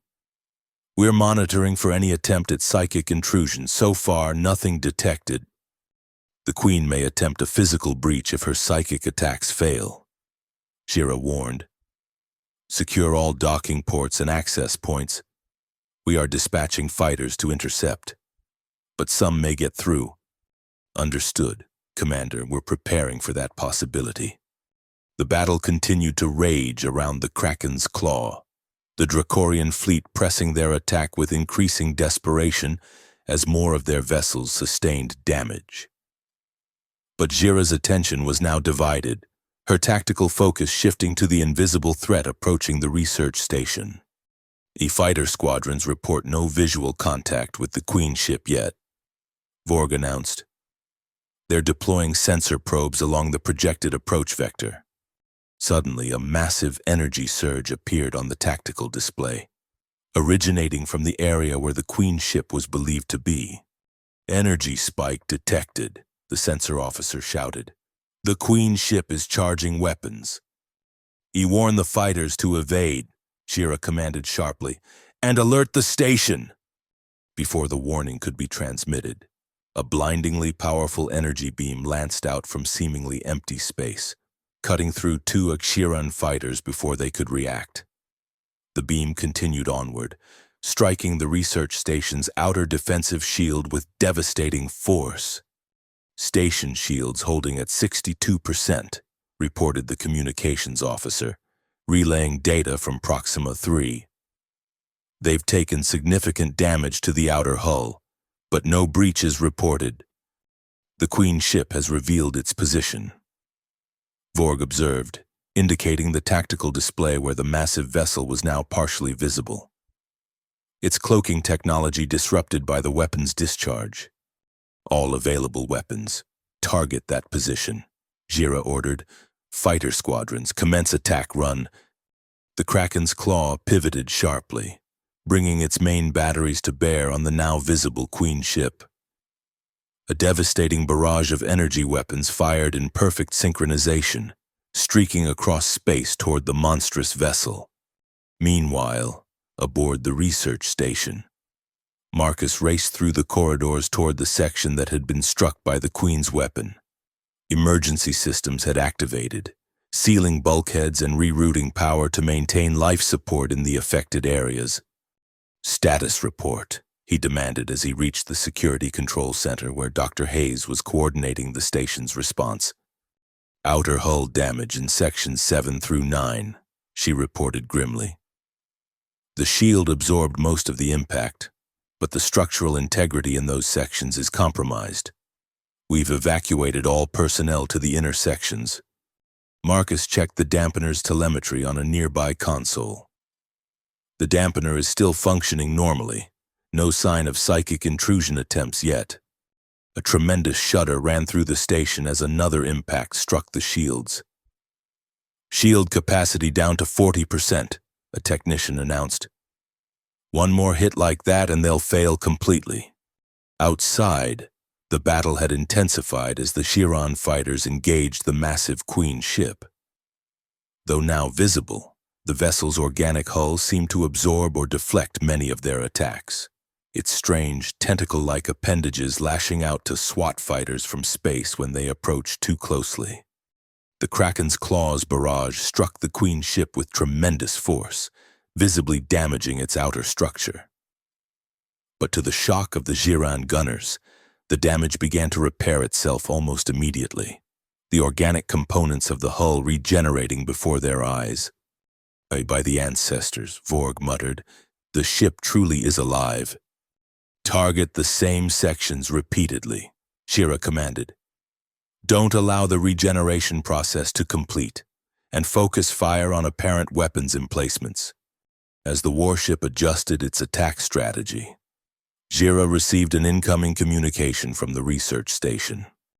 Commander, Marcus's voice was tense but controlled. The Queen ship is attempting to establish a direct physical connection with the station. They've launched what appear to be organic boarding pods toward our position. Shira's mind raced. If the Queen couldn't dominate the researchers' minds remotely due to the dampener, she was clearly attempting a more direct approach, sending troops to capture the quantum shield technology physically. How many pods? She demanded. Sensors show at least 12, each likely containing multiple Dracorian warriors. Our defensive turrets are engaging, but some will get through. Can you hold them off? There was a brief pause before Marcus responded. The security team is in position, and we've armed some of the research staff. But we're not equipped for a full-scale boarding action. If they breach the inner sections in force, we won't be able to stop them. Shira made an immediate decision. I'm sending reinforcements. Hold your position until they arrive. She turned to Vorg. Prepare a strike team. Our best warriors, full combat loadout. I will lead them personally. Vorg's expression showed clear disapproval. Commander, with respect, your place is on the bridge during a fleet engagement. This boarding action can be handled by a squad leader. The quantum shield technology must be protected at all costs, Shira stated firmly. And Specialist Chen is still on that station. This is not a matter for debate. Vorg, you will take command of the Kraken's Claw in my absence. Without waiting for further objection, Shira strode from the bridge, issuing orders for the strike team to assemble at the shuttle bay. Within minutes, she had gathered 20 elite Shiran warriors, each armed with the most advanced weapons in the Confederation's arsenal. Our mission is clear, she informed them as they boarded the assault shuttle. The research station is under attack by Dracorian boarding parties. We will intercept and eliminate these threats, protecting both the station personnel and the critical technology they've developed. Expect heavy resistance. These warriors will likely be under the direct influence of the Hive Queen. The shuttle launched from the Kraken's Claw, accelerating rapidly toward the research station. Through the viewport, Shira could see the ongoing battle, the massive Queen ship now fully engaged with the Jiran warship and its fighter squadrons. While the rest of the Dracorian fleet continued its assault from the opposite direction, several organic-looking pods had already attached themselves to the research station's hull, their surfaces pulsing with an eerie bioluminescence as they burned through the outer plating to create entry points. Approach vector to Docking Bay 2, Shira instructed the pilot. According to the station schematic, that provides the most direct route to the central research sections. As they neared the station, the shuttle had to evade debris and weapons fire crossing their path. The pilot, a veteran of countless combat missions, maneuvered with impressive skill, bringing them safely to the designated docking port. Upon securing connection with the station, Shira led her warriors through the airlock, weapons ready. The interior corridors showed signs of emergency protocols in effect. Reduced lighting, sealed bulkheads, and flashing warning indicators. Commander Shira to Specialist Chen, she transmitted on the station's internal communication system. We have boarded at Docking Bay 2. Report your status and position. Chen here, came the immediate response. We're in the Central Laboratory Complex, Section 12. Dracorian boarding parties have breached Sections 4, 7, and 9. They're converging on our position. We've established defensive perimeters, but we're outnumbered. Oh, hold your position, Shira commanded. We're moving to intercept. She led her team through the station at a rapid pace, their heavy footfalls echoing in the otherwise eerily quiet corridors. As they approached Section 7, the first sounds of combat reached them. The distinctive whine of energy weapons and the chittering vocalizations of Dracorian warriors. Rounding a corner, they encountered their first enemies, a group of 8 Dracorian soldiers advancing down the corridor, their insectoid forms moving with the unnatural synchronization that suggested direct queen control. Without hesitation, Shira signaled the attack. Her warriors spread out in perfect formation, their weapons firing in a coordinated barrage that caught the Dracorians by surprise. 3 fell immediately, their chitinous armor no match for the high-powered Shiran weapons. The remaining Dracorians returned fire, their plasma weapons scorching the walls and ceiling as Shira's team took cover. She assessed the situation with a quick glance, then gave a series of hand signals to her warriors. They responded instantly, 2 providing covering fire while 3 others flanked the enemy position. Shira herself moved with startling speed for someone of her size, vaulting over a fallen support beam to land directly among the Dracorian soldiers. Her weapon fired at point-blank range, eliminating 1 enemy, while her free hand seized another by its neck segment, crushing the vital connection with a single powerful squeeze. The skirmish ended quickly, The Dracorians no match for elite Jiran warriors led by Jira herself. But she knew this was merely the first of many such encounters they would face before reaching the central laboratory. "Advance by teams," she ordered. "Squad 1, take point, and Squad 2, secure our flanks, then we move directly to Section 12. They encountered 2 more Dracorian patrols as they progressed deeper into the station. Each engagement ending swiftly but leaving several of Jira's warriors with injuries. The insectoid soldiers fought with the fearless abandon of creatures unconcerned with individual survival, a hallmark of Queen-controlled Dracorians. Finally, they reached the sealed bulkhead that separated Section 11 from the central laboratory complex in Section 12. Jira activated the communication panel beside the massive door. "Specialist Chen, this is Commander Shira. We have reached the outer perimeter of Section 12. Prepare to open the bulkhead on my signal." "Ready when you are, Commander," Marcus responded, his voice sounding strained. "Be advised, we have Dracorians attempting to breach from the opposite side as well. The situation is getting critical." "Understood. Open the bulkhead now." The massive door slid open, revealing a scene of organized chaos within. The central laboratory complex had been converted into a makeshift fortress, with research equipment and furniture arranged as barricades. Behind these improvised defenses, station security personnel and armed researchers maintained a vigilant watch on the various entry points. Marcus stood near the center of the room, coordinating the defense while simultaneously monitoring the neural dampener's status on a portable device. His face was smudged with soot, and a small cut on his forehead had left a trail of dried blood down one side of his face. Despite this, his expression brightened visibly when he saw Jira and her warriors enter. "Commander, your timing is impeccable," he called out, moving quickly to join her. "The Dracorians have been probing our defenses for the past 20 minutes. They're becoming more coordinated with each attempt." Shira scanned the laboratory, noting the positions of defenders and potential weak points in their perimeter. "Where is the quantum shield prototype?" Marcus gestured toward a heavily reinforced chamber at the far end of the laboratory. "Secure in the testing vault.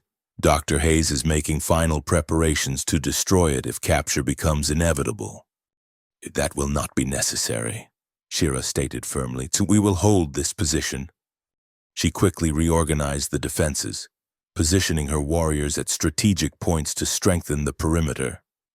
Experience had taught her that Dracorians, even when Queen-controlled, typically followed predictable assault patterns, probing for weaknesses before committing to a full attack. "What's the status of the neural dampener?" she asked Marcus as they completed the preparations. "Still functioning perfectly," he reported. "We've confirmed that the Queen can't establish psychic control within the station. That's why they're resorting to a physical assault." "And the Kraken's claw?" Marcus checked a nearby console. "Still engaged with the Queen ship and the Dracorian fleet. They've inflicted significant damage on the enemy vessels. But the Queen ship continues to regenerate faster than they can destroy it." Shira nodded grimly. It was as she had expected. Conventional weapons might damage the Queen ship temporarily, but its regenerative capabilities made it extraordinarily difficult to destroy completely. "The bioweapon you were developing," she said quietly. "Is it ready?" Marcus looked surprised at the question. "Yes, but it would need to be delivered directly to the Queen's chamber. With the ship's defensive systems and the Queen's personal guards, that would be nearly impossible."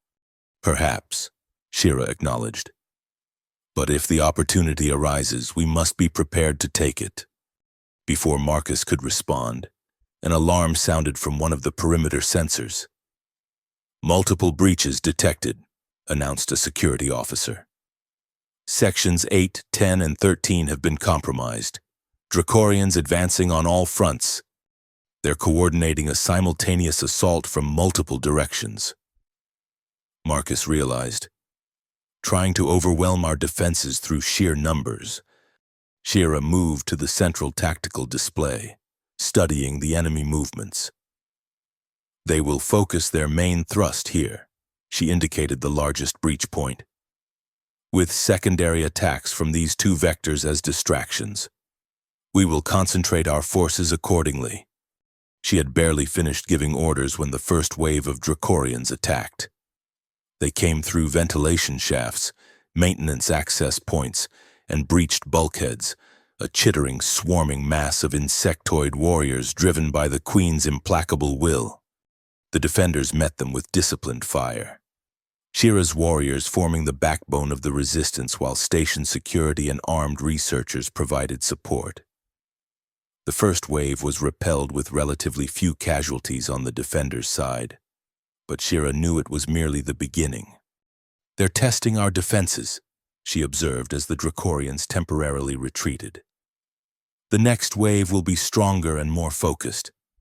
Marcus nodded, helping a wounded security officer to a makeshift medical station.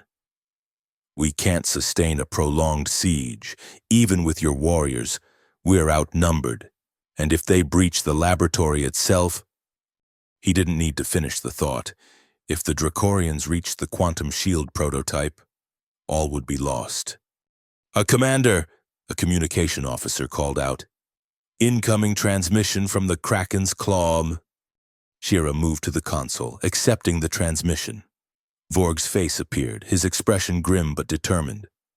"Commander, the situation has evolved," he reported. "We've managed to inflict significant damage on the Dracorian fleet, 4 cruisers and 7 destroyers disabled or destroyed. But the Queen ship continues to regenerate faster than we can damage it. We've identified what appears to be a critical vulnerability, an access point near the ventral power distribution node. If we could deliver a concentrated strike there, it might disrupt the regeneration process long enough to inflict permanent damage. But you cannot get close enough to deliver such a strike," Shira surmised. "Correct. Their defensive systems are too effective at range. We would need to approach within 1,000 meters to ensure a direct hit on the vulnerable point." Shira considered the options. The Kraken's claw was too large and valuable to risk on such a dangerous close approach. But a smaller, faster vessel might succeed where the warship could not. The assault shuttle, she decided, when it has sufficient armament for a precision strike, and its smaller profile would make it more difficult to target. Vorg looked concerned. The shuttle would be extremely vulnerable during approach. It would require exceptional piloting and timing. "I will pilot it myself," Shira stated, "and Specialist Chen will accompany me. His bioweapon may provide a secondary means of neutralizing the Queen if the conventional attack fails." "Commander, that's—" Vorg began to object. "The tactically optimal solution," Shira interrupted firmly. "The station defenses are now organized and can hold without my direct oversight. The shuttle mission offers the highest probability of mission success with acceptable risk parameters." After a moment's hesitation, Vorg nodded reluctantly. "As you command. We will provide covering fire and distraction to improve your chances of approach." As the transmission ended, Shira turned to find Marcus standing nearby, having overheard the exchange. "You want me to come with you?" he said, not a question but a statement. "Your expertise with Dracorian systems and the bioweapon you've developed make you the logical choice." Shira confirmed. "But the risk is extreme. I cannot order you to volunteer for such a mission." Marcus smiled slightly, that same expression that Shira had come to find both puzzling and strangely compelling. "You're not ordering me, Commander. I'm volunteering. Besides, who else is going to make sure that bioweapon delivery system works properly?" Shira studied him for a moment, noting the determination in his eyes despite the obvious fatigue and stress he had endured. "Very well. We depart in 10 minutes. Gather what you need for the bioweapon deployment." As Marcus moved to collect his equipment, Shira conferred with her second in command, a veteran warrior named Thex. You will assume command of our forces here. Maintain the defensive perimeter at all costs. If we succeed in neutralizing the Queen ship, the Dracorian assault should lose cohesion rapidly. It will be done, Commander, Thex assured her. Victory and honor. A victory and honor. Shira echoed the traditional Shiran warrior's farewell. Minutes later, she and Marcus were aboard the assault shuttle, preparing for what might well be a suicide mission. The craft was designed for combat operations, with reinforced hull plating and multiple weapon systems, but it would be severely outmatched against the Queen ship's defenses. The bioweapon is ready, Marcus reported as he secured a cylindrical device in a launch tube modified for their specific purpose. I've calibrated it to target the Queen's unique biology. If we can get it into her chamber, it should neutralize her within minutes. And the conventional weapons? He primed and targeted for the vulnerability Vorg identified. If we can strike that power node, it should disrupt the ship's regenerative capabilities long enough for the Kraken's claw to inflict critical damage. Shira nodded, running through the pre-launch sequence with practiced efficiency. We will attempt the conventional attack first. The bioweapon will be our fallback option if that fails. She opened a channel to the Kraken's claw. This is Commander Shira. Assault shuttle is prepared for launch. Request covering fire and diversionary tactics on my mark. Acknowledged, Commander. Vorg responded. All systems standing by. Be advised that the Queen ship has intensified its attack on our position. They may have detected our communications and suspect our strategy. All the more reason to proceed immediately. Shira decided. Launching now. Initiate covering fire. The shuttle shot from the research station's docking bay, accelerating rapidly toward the ongoing battle. Through the viewport, they could see the massive Queen ship engaged with the Kraken's claw and its remaining fighter squadrons. The organic vessel's strange appendages lashed out at anything that came too close, while powerful energy weapons fired continuously from various points along its hull. As promised, the Kraken's claw intensified its attack, concentrating fire on the Queen ship's dorsal section, away from their intended approach vector. Several fighter squadrons executed dramatic attack runs, further drawing the enemy's attention. They're creating our opening, Shira observed, her hands steady on the controls as she pushed the shuttle to its maximum speed. Prepare for evasive maneuvers on my mark. Marcus braced himself, monitoring the enemy ship's defensive systems on a tactical display. Multiple targeting scanners active, but they're focused on the Kraken's claw and the fighters. We're still below their priority threshold. The shuttle streaked through space, dodging debris and stray weapons fire as it approached the massive Queen ship from below. As they drew closer, the true scale of the vessel became apparent. It dwarfed their tiny craft like a leviathan beside a minnow. 1,000 meters and closing, Marcus reported tensely. 800, 600. We're being scanned. Their defensive systems have detected us. Evasive pattern Alpha, Shira commanded, her hands moving with blurring speed across the controls. The shuttle jerked violently as she executed a series of unpredictable maneuvers, narrowly avoiding the first volley of defensive fire from the Queen ship. Energy beams sliced through space around them, close enough that the shuttle's hull temperature spiked alarmingly.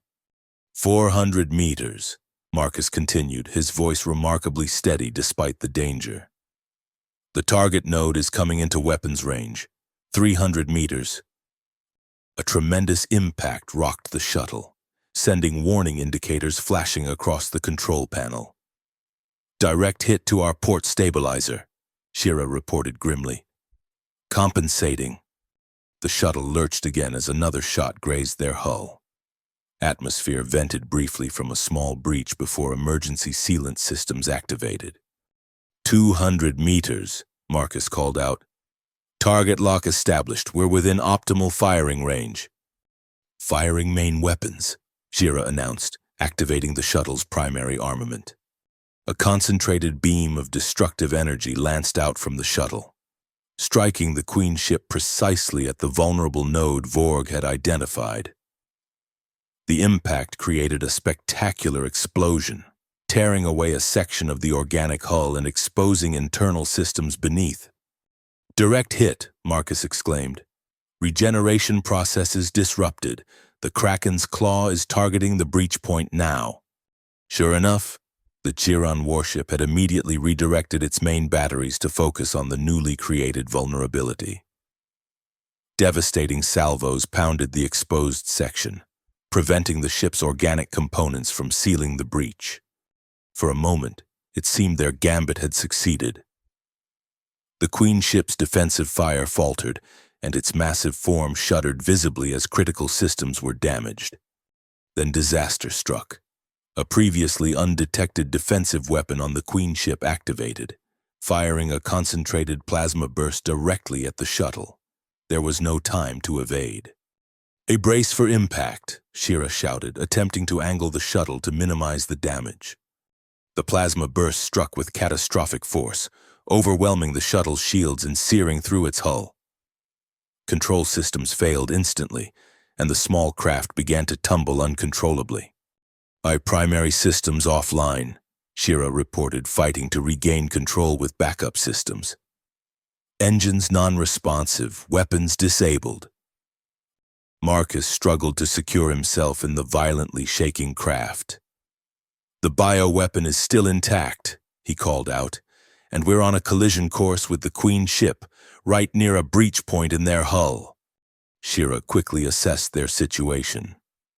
The shuttle was critically damaged and had no chance of returning to the Kraken's claw or the research station. But their uncontrolled trajectory was indeed carrying them directly toward the Queen ship, specifically toward the damaged section they had targeted. And this may be our only opportunity to deliver the bioweapon directly. She realized. If we can penetrate their hull at the breach point, we could potentially reach the Queen's chamber. Marcus nodded grimly, understanding the implication. "A one-way trip. I will attempt to regain sufficient control to guide our impact," Shira stated, her fingers dancing across the failing control systems. "You prepare the bioweapon for manual deployment." As Marcus moved to the launch tube, reconfiguring the bioweapon for their desperate new plan. Jira managed to activate enough maneuvering thrusters to stabilize their tumble. They were still on a collision course with the Queen ship, but now with some minimal ability to guide their impact point. "The Kraken's claw is hailing us," Marcus reported, glancing at a still-functioning communication panel.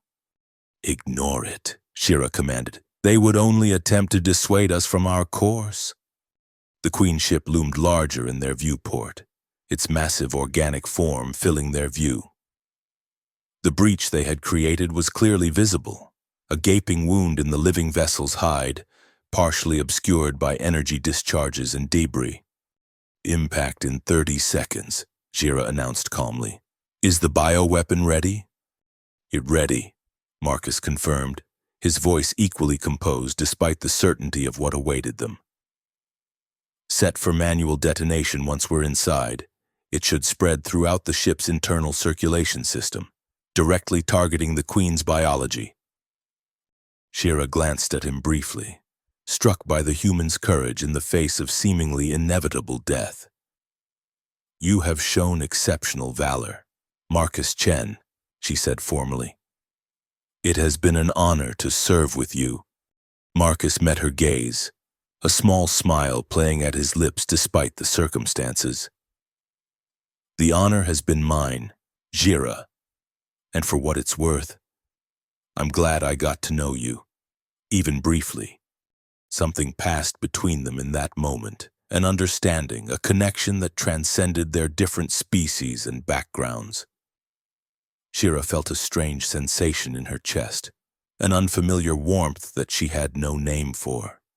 "Impact in 10 seconds, she said, returning her attention to the controls.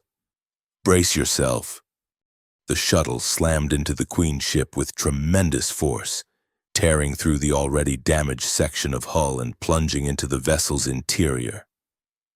Metal screamed against organic matter as the shuttle carved a destructive path deep into the living ship.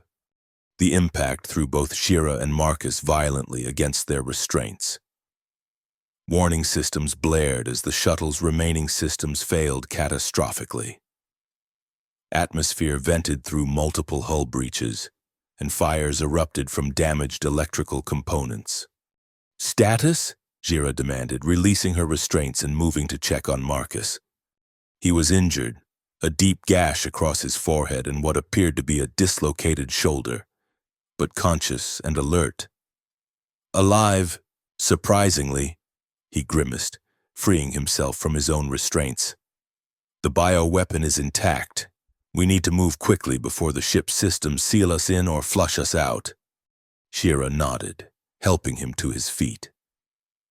The shuttle had come to rest in what appeared to be a massive circulatory channel within the Queen's ship, a tunnel-like structure with walls that pulsed rhythmically, circulating some form of nutrient fluid. The breach they had created was already beginning to close as the ship's organic components responded to the damage. "This way," Marcus indicated, consulting a small scanner he had somehow kept functional. The Queen's chamber should be approximately 300 meters in that direction, following this main circulatory channel. They moved quickly, Shira supporting Marcus when his injuries made movement difficult. The interior of the Queen's ship was a nightmarish landscape of organic technology, pulsing tissues integrated with mechanical components, strange bioluminescent structures providing eerie illumination, and an omnipresent humid warmth that smelled of chemicals and decay. "The ship is aware of us," Shira observed as they navigated through the twisting passages. "It's attempting to isolate and contain our intrusion." Indeed, organic bulkheads were forming behind them, sealing off their path of entry.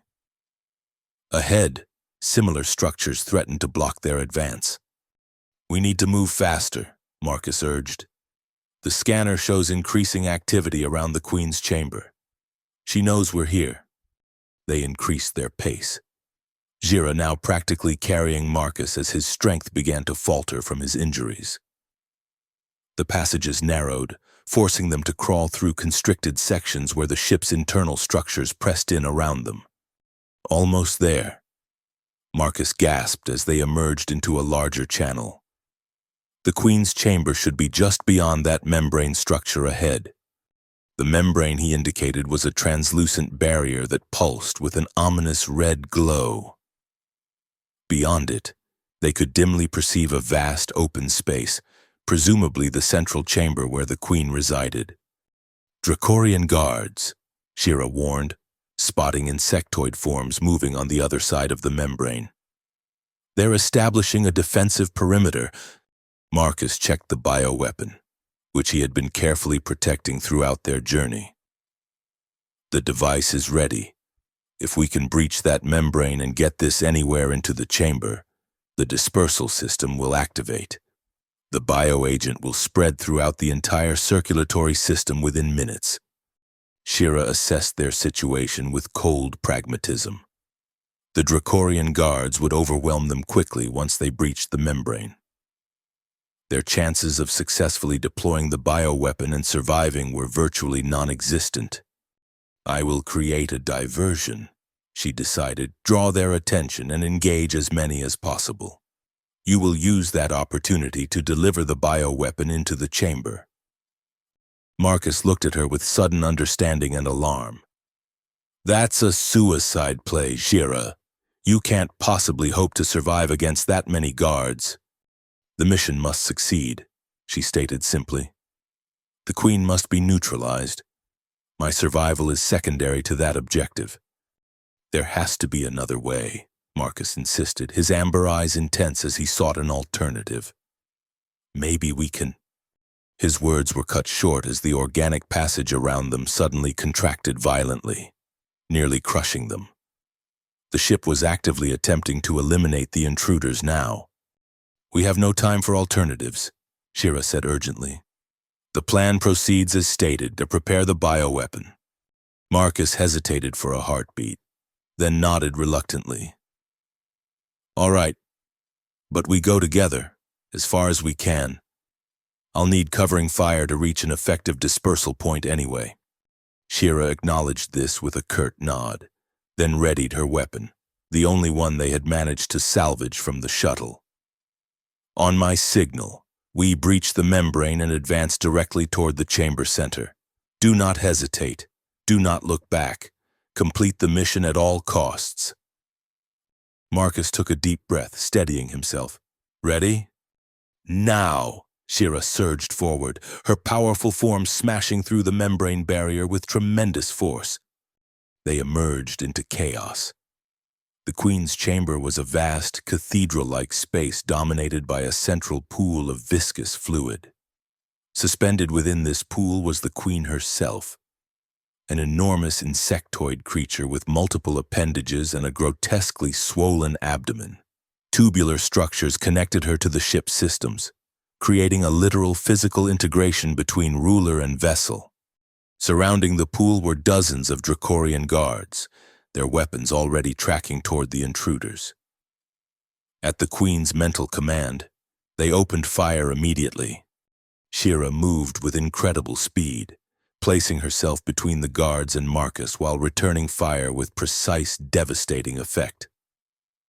3 Dracorians fell in the first seconds of the engagement, but many more advanced, their chitinous forms skittering across the chamber floor with alarming speed.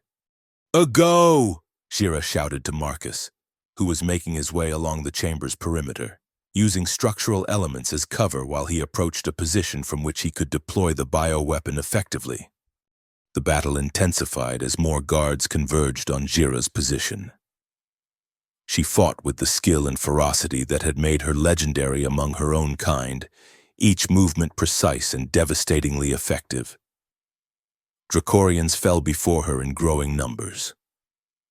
But they kept coming, driven by the Queen's implacable will. An energy blast caught Shira in the leg, searing through armor and flesh. She stumbled momentarily but remained standing, adjusting her stance to compensate for the injury. Another shot grazed her shoulder, reopening the wound from earlier. Despite the growing pain and the overwhelming odds, Shira maintained her position, providing the cover Marcus needed. Through the chaos of battle, she caught glimpses of him working his way closer to the central pool. The bioweapon clutched tightly against his chest. A sudden, piercing screech filled the chamber. The Queen, recognizing the true threat.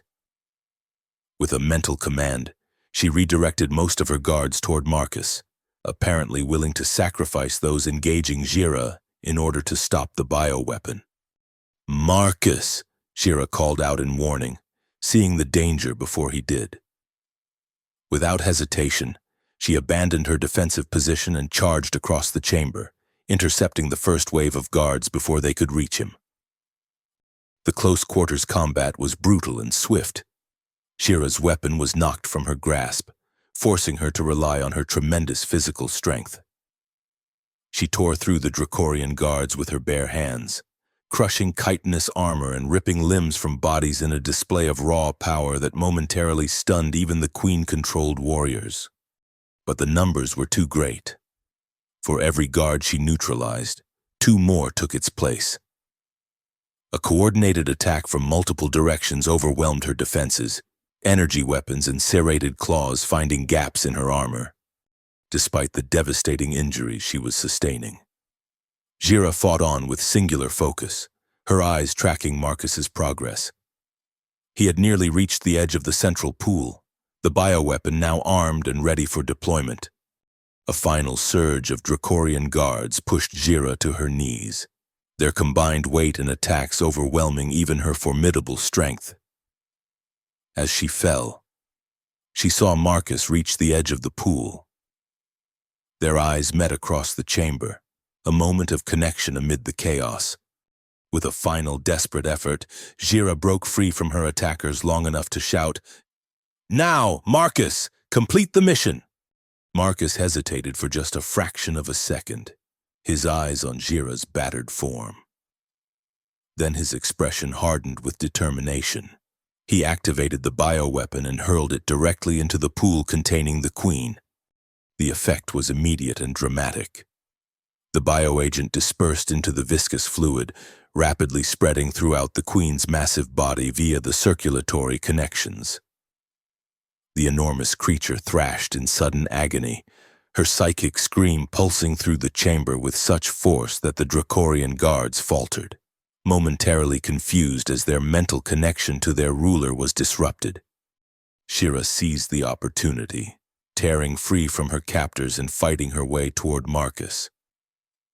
The bioweapon was working, the queen's movements becoming increasingly erratic as the tailored pathogen attacked her neural systems. Throughout the chamber, the organic components of the ship began to react, pulsing erratically as the queen's control faltered. Membranes contracted and expanded randomly, and strange, discordant sounds echoed through the structure. "It's working," Marcus called out as Shira reached him, her massive form now between him and the remaining guards. "The bioagent is spreading throughout the ship's systems through the queen's neural connections." The queen's thrashing intensified, her enormous bulk heaving in the pool as the bioweapon systematically shut down her biological functions. The Dracorian guards were now in complete disarray, some collapsing as their mental connection to the queen was severed, others attacking randomly without coordinated purpose. "We need to get out of here," Marcus urged, supporting Jira as she struggled to remain standing despite her numerous injuries. "The ship's systems are failing. Without the Queen's control, the organic components will begin to die." Indeed, the chamber around them was already showing signs of systemic failure, tissue necrosis spreading visibly across the walls. Support structures collapsing, and the ambient temperature rising dangerously as regulatory systems failed. "There," Shira indicated a passage leading away from the central chamber. "That appears to connect to an external access point." They made their way toward the passage, helping each other as both were now severely injured. Behind them, the queen gave one final convulsive shudder before going still, her massive form beginning to dissolve in the now toxic fluid that had sustained her. The passage they had chosen was rapidly deteriorating, organic matter sloughing off the walls as they progressed. Several times they had to force their way through partially collapsed sections. Jira's waning strength barely sufficient to clear a path. "The ship is dying around us," Marcus observed grimly as they pushed forward. "Without the Queen's guidance, the organic systems are shutting down in cascade failure." After what seemed like an eternity of struggling through the decaying passages, they reached what appeared to be an external maintenance access, a small airlock designed for Dracorian workers to perform external repairs. "This should lead to the outer hull," Shira said, her voice weak from pain and exertion. "But even if we can open it, we have no environmental protection. The vacuum would kill us instantly." Marcus leaned against the wall, his breathing labored. "Maybe not. Look, emergency survival pods." He indicated several small, cocoon-like structures attached to the wall near the airlock. "Standard Dracorian emergency equipment. They should contain enough life support for a short period in space." With the last of their strength, they managed to activate 2 of the survival pods. The organic-looking cocoons expanded, enveloping them in a protective membrane that sealed around their bodies, automatically providing oxygen and thermal regulation. "And these will buy us perhaps 30 minutes in space," Jira estimated as the membrane sealed around her. "Not enough to survive, but perhaps enough to be located by rescue teams." "If anyone's looking for us," Marcus added, his voice muffled through his own pod. Shira activated the airlock, and the outer door slid open, exposing them to the vacuum of space. The survival pod's internal pressure adjusted automatically, preventing the explosive decompression that would otherwise have killed them instantly. Using the pod's minimal maneuvering capability, essentially pressurized gas jets, they propelled themselves away from the dying Queen ship. From this external vantage point, they could see the full extent of the battle. The Kraken's claw had prevailed against the Dracorian fleet, though it showed significant damage to its hull. The Queen ship itself was visibly deteriorating, sections of its organic structure darkening and collapsing as the bioweapon's effects spread throughout the vessel. "It worked," Marcus said, his voice coming through a short-range communication function built into the survival pods. "The Queen is neutralized, and without her control, the Dracorian fleet is in disarray." "The mission is accomplished," Shira acknowledged, her tone formal despite the dire circumstances. "The research station and the quantum shield technology are secure." They drifted in silence for several moments, watching as the once mighty Queen ship continued its death throes. Massive sections breaking away as the internal structure failed catastrophically. "I don't suppose these pods have any sort of distress beacon?" Marcus asked eventually. "A minimal range only," Shira replied. "Unless a vessel passes within approximately 5,000 meters, we will not be detected." Another silence fell between them, both aware of the implications. Their oxygen would run out long before random chance brought a rescue vessel within range. "It was worth it," Marcus said finally. "Even knowing this would be the outcome. I'd make the same choice again." Shira considered this. Among her people, sacrifice in battle was expected when necessary. Warriors were trained from birth to accept death in service to the greater good. But there was something different in Marcus's acceptance. Not the stoic resignation of a Giron warrior, but a quiet peace that seemed to come from somewhere deeper. "You are not afraid," she observed. Marcus's laugh was barely audible through the communication link. "Oh, I'm terrified, but fear doesn't change anything. We did what needed to be done. We saved countless lives. That matters more than our survival." A surprisingly Giran philosophy, Shira noted, from a human. "Maybe we're not so different after all," Marcus suggested, when it comes to the things that truly matter. As they drifted further from the disintegrating Queen ship, Shira found herself reflecting on their brief but intense time together. Marcus Chen had defied all her expectations of humans, showing courage, intelligence, and a strength of character that would have been admirable even by Giron's standards. And beyond that, he had done something no one else had ever managed. He had seen her not as a fearsome warrior to be avoided or an intimidating commander to be obeyed, but simply as Gira. He had spoken to her as an equal, had laughed and argued and fought alongside her without the barrier of fear that had always separated her from others. It was liberating, even now, facing imminent death in the cold void of space. She felt a strange sense of peace in his company.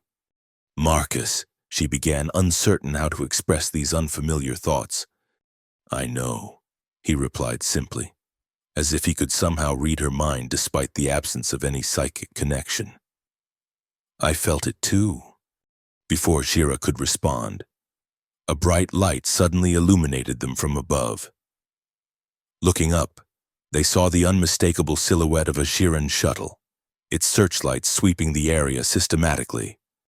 "They're searching for survivors," Shira realized, immediately activating her pod's minimal distress signal. Marcus did the same, and within moments, the shuttle had adjusted course, moving directly toward their position. The survival pod's short-range communication suddenly activated with an incoming transmission. "Commander Gira, this is Rescue Shuttle Delta. We have detected your signal and are moving to retrieve you. Maintain position."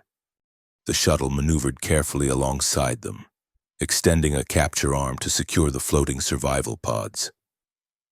Once they were safely brought aboard, medical personnel immediately moved to extract them from the pods and begin treatment for their injuries. Commander, a medical officer addressed Jira as she was placed on a treatment platform. Your injuries are severe but not life-threatening. We will stabilize you for transport back to the Kraken's claw. Specialist Chen, Shira demanded weakly. His condition? The human is also being treated, the officer assured her. His injuries are significant but survivable. He was asking about you as well. Shira felt an unfamiliar sensation then, a warmth that had nothing to do with her physical condition. Relief, she realized, relief that Marcus had survived, that they had both somehow emerged from what should have been a suicide mission. As the medical team worked to stabilize her, Jira found herself looking across the shuttle's medical bay to where Marcus was receiving similar treatment, as if sensing her gaze. He turned his head, meeting her eyes across the distance. No words were necessary in that moment. Something had changed between them, something profound and unexpected, whatever it was. Jira knew with sudden clarity that it had changed her as well. Breaking through barriers she had maintained her entire life, for the first time in her memory. She smiled, a genuine expression that transformed her usually stern features. And across the medical bay, despite his injuries and exhaustion, Marcus smiled back, 2 days later, aboard the Kraken's claw. Jira stood at the viewport in her quarters, watching as repair crews worked on the warship's damaged hull.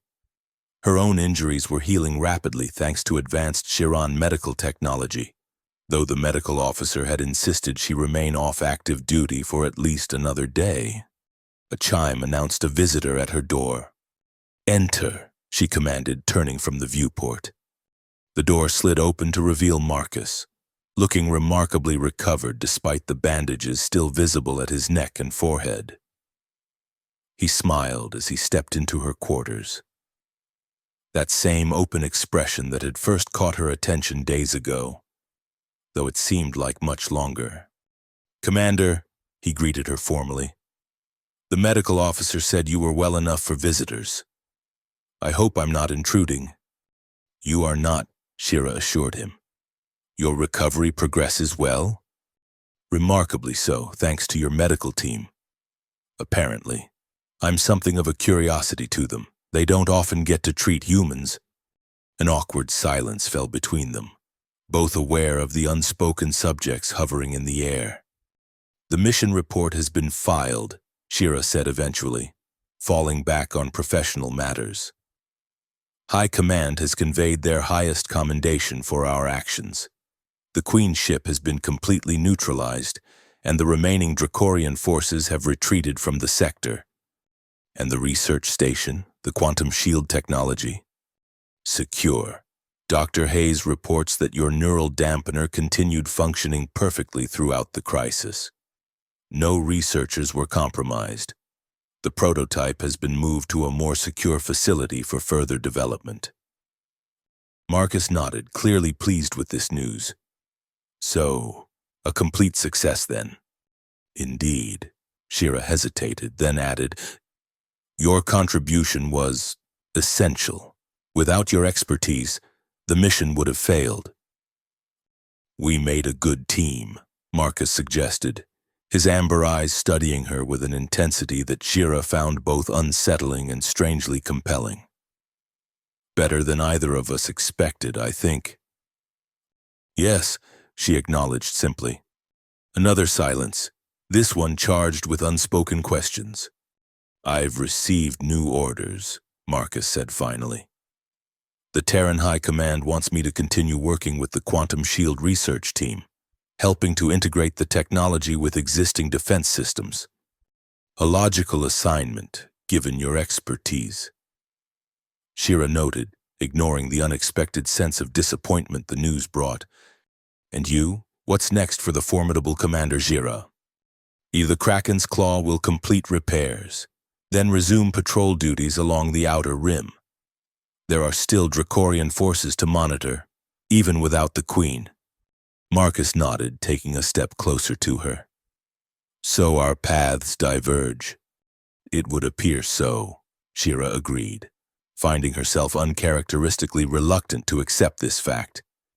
Unless, Marcus began, then paused, seeming to consider his next words carefully. Unless they don't have to. Shira tilted her head slightly, curious. Explain. I've been authorized to request Giron military liaison support for the Quantum Shield project, Marcus said, his tone becoming more formal. Specifically, someone with extensive combat experience who could advise on practical applications and integration with existing Chiron defense systems. Understanding dawned on Jira. You are requesting my assignment to this project.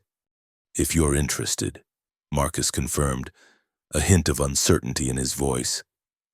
It would be a temporary reassignment, of course, 6 months, perhaps a year, but it would allow us to continue working together. The implication was clear, extending far beyond mere professional collaboration. Shira found herself at a crossroads unlike any she had faced in combat. This was unfamiliar territory, not a tactical decision but a personal one, with implications she couldn't fully calculate. Such a reassignment would be unusual, she observed. Squadron commanders typically remain with their assigned vessels. True, Marcus acknowledged. But then again, you've never been typical, have you? Isn't that part of what's made you so intimidating to your own kind? There was no judgment in his tone, only understanding. He saw her clearly, both her strength and her isolation, the price she had paid for her exceptional abilities. You are not intimidated, Shira stated, a fact they both already knew. No, Marcus smiled. I'm impressed, challenged, occasionally exasperated, but never intimidated. Maybe that's why we work well together. Shira considered the proposal, weighing duty against possibility. Her entire life had been defined by her role as a warrior, her identity bound to her position within Jiran society. To step away from that, even temporarily, was to venture into unknown territory. And yet, I will consider the request, she said finally. It has merit from a strategic perspective. The quantum shield technology represents a significant advancement that could benefit the Jiran Confederation. Marcus's smile widened slightly, hearing the acceptance beneath her formal response. Of course. Purely strategic considerations. Primarily, Shira corrected, allowing a hint of her own smile to show. Though perhaps not exclusively. It was as close to an admission as she could manage. This strange, unexpected connection between them deserving of exploration beyond the confines of military duty. For someone who had always stood apart, always been too intimidating for comfortable connection. It represented a step into unknown territory far more challenging than any battlefield. But as Marcus's smile reached his eyes, Shira found herself welcoming the challenge. After all, she had never been one to retreat from the unknown. I believe, she said slowly, testing the unfamiliar waters of personal disclosure, that I would like to continue our collaboration, Specialist Chen. Marcus, he corrected gently. If we're going to be working together for months, I think you can call me Marcus. Marcus, she agreed, the name feeling strangely right on her tongue. And you may call me Jira, not Commander, not in private, at least. Jira, he echoed, stepping closer still. I think this is the beginning of a very interesting partnership. As they stood together, the stars streaming past the viewport behind them, Jira realized that for the first time in her life, she was not alone. Whatever came next, whatever challenges or discoveries awaited them, they would face them together. The warrior who had always been too intimidating for her own kind had finally found someone who saw beyond the fearsome exterior to the person beneath. And in that moment, it was enough.